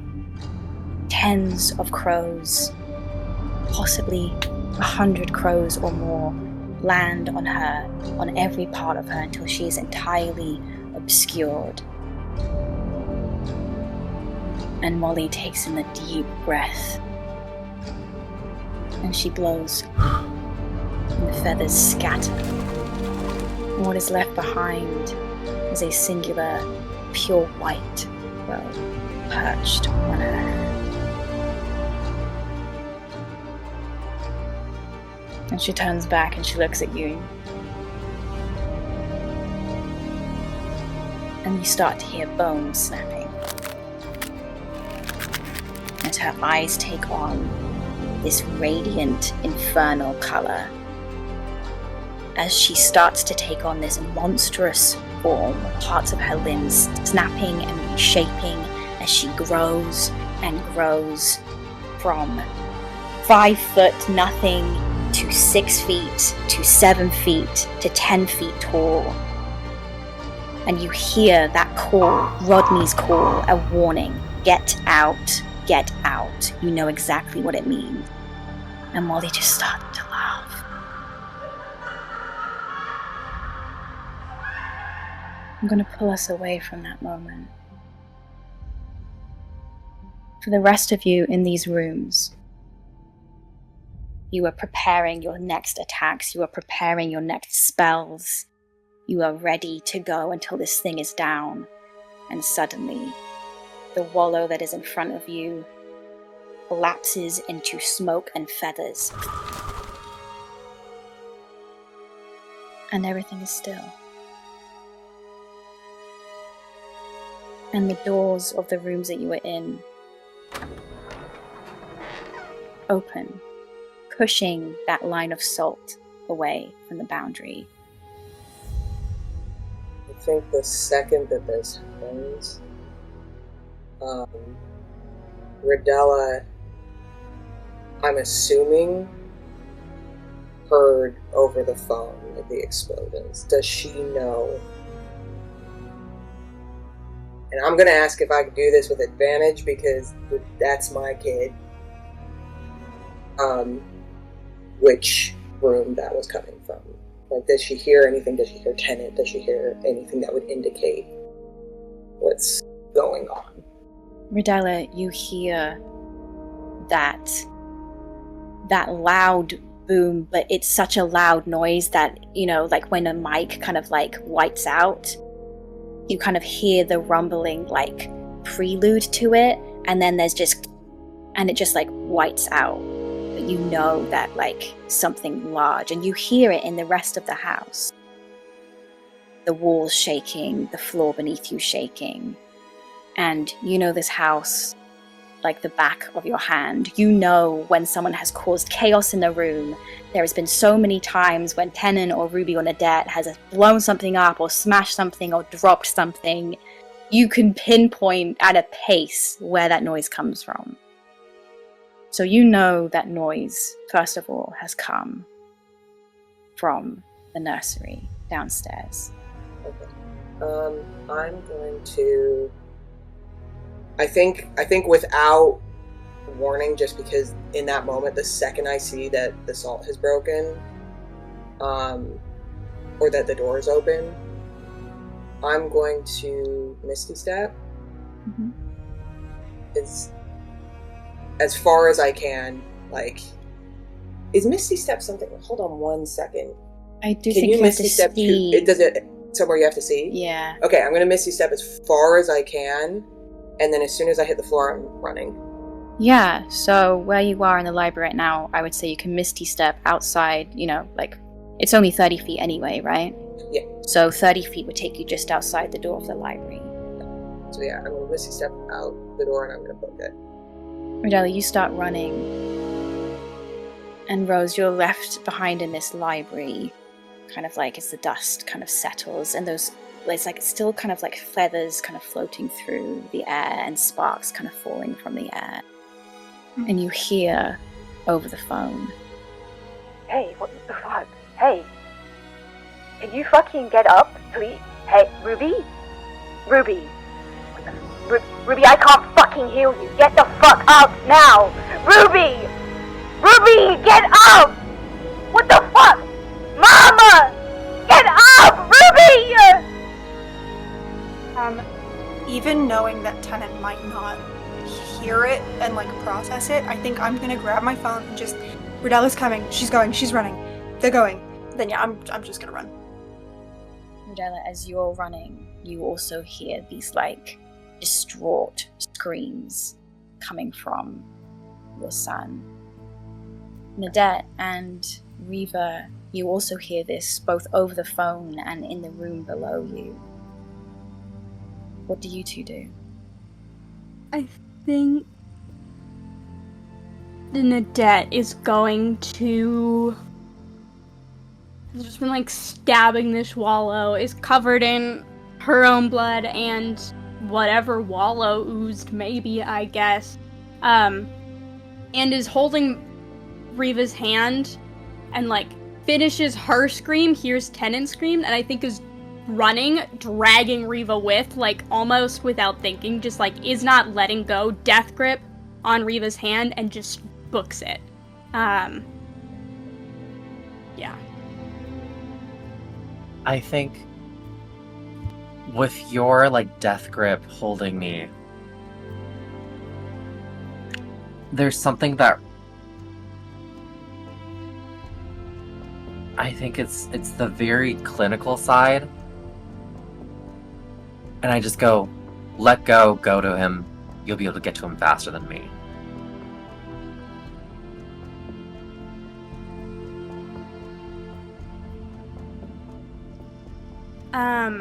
I think I hear that, and I go, I don't think it's about speed. And I keep pulling you.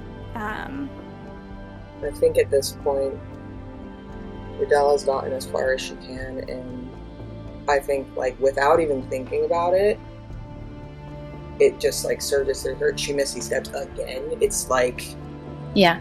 just like an absolute, like, it's not even a thought. It's like, as soon, like, she hears those screams getting closer, and her body just, like, Yeah. And that 30 pace difference in where you are along the hallway, where you reappear, the air is thick with smoke and heat. And the nursery door is closed. And when you go to wrench open the handle, it burns your palm. It is white hot. I break it down. Make a strength check. 22. The door breaks open. There are no screams coming from inside anymore. This room is thick with flame and smoke, and it is acrid. You can smell not just like that acrid scent of like burning feather and like hair, but like material, fabric. It's choking you immediately. You are the only person, bar from Rose, in this family who doesn't have resistance to fire, and it licks at you. You can feel like the hairs on your arms like singe. And through the smoke, as you just barrel towards where your gut is telling you your children are, not even, because you can't see anything.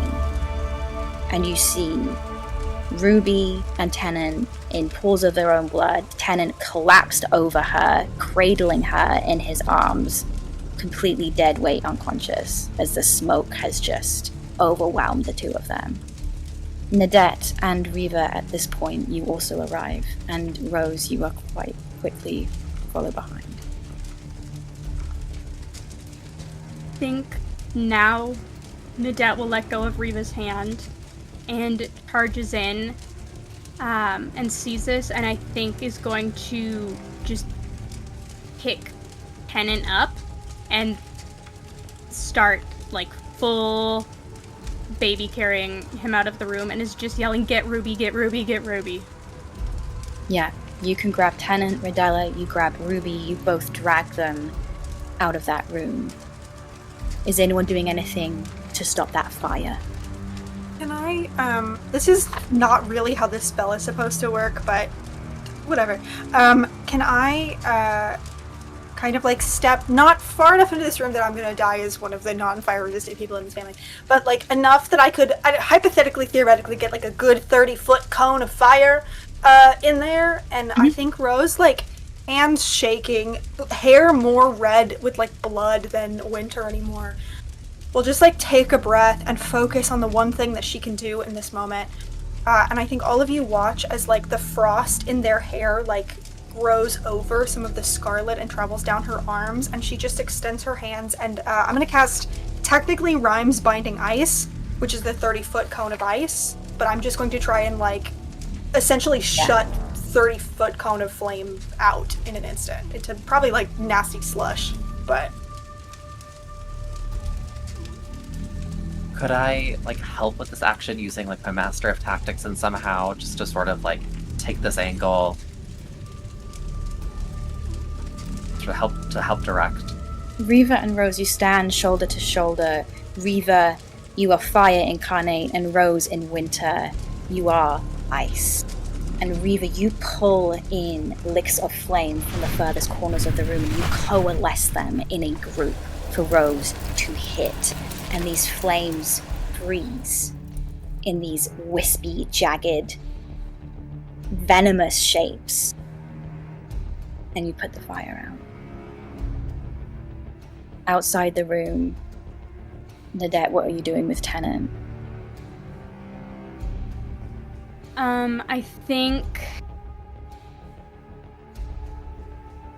first making sure he is not on fire. If I need to stop, drop, and roll him. And then I think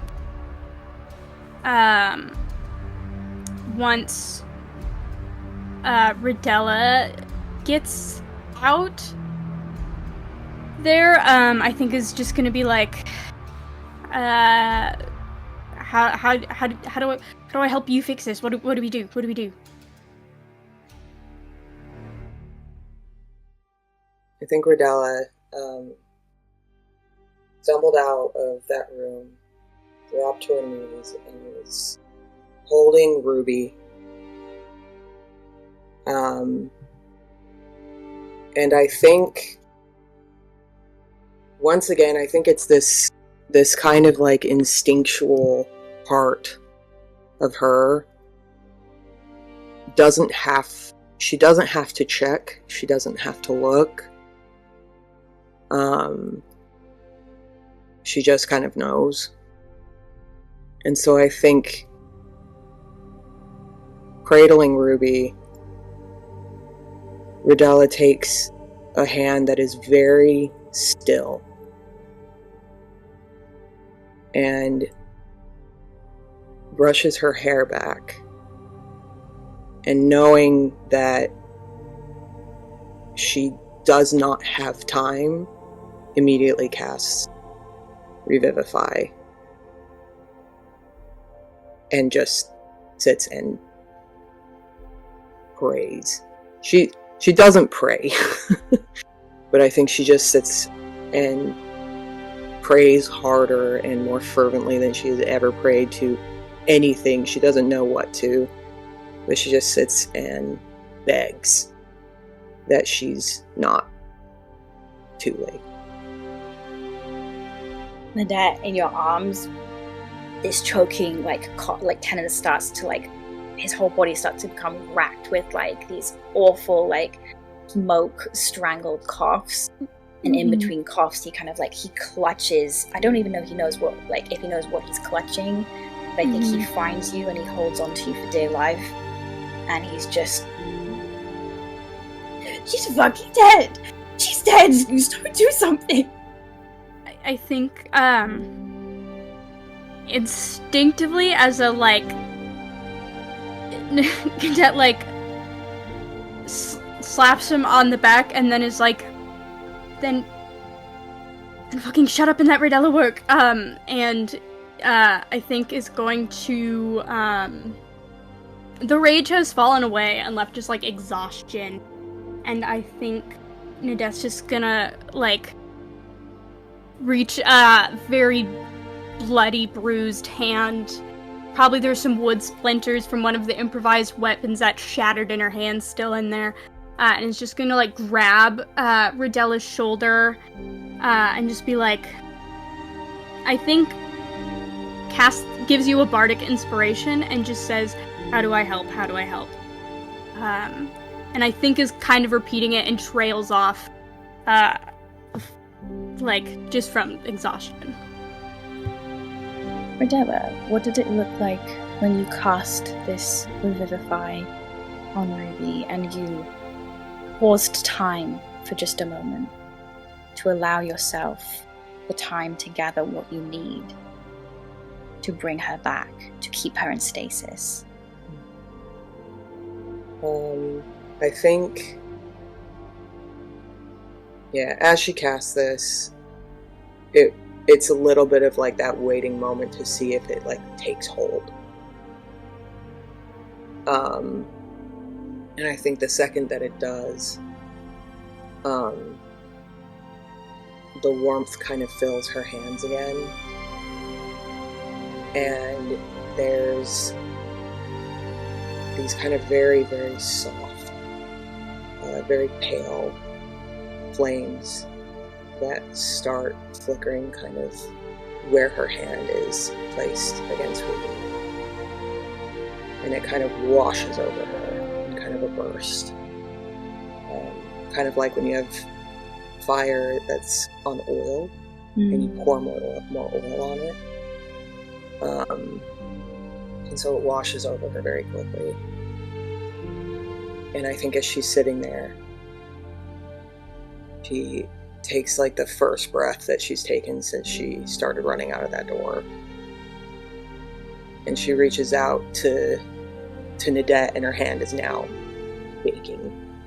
And as Riva and Rose, you exit this burning room, now quenched in flame, and you see Ruby, you see Tennant on the floor, you see Ridella and Nadette holding them both, and you know that you have just a limited amount of time to figure out how to do something you've never done before. That is where we're going to end our session for today. Please join us next time where we bring back our beloved Ruby and explore the fallout from this event. Thank you for watching. Wishing you well. Love you all. Good night and caca. Mwah.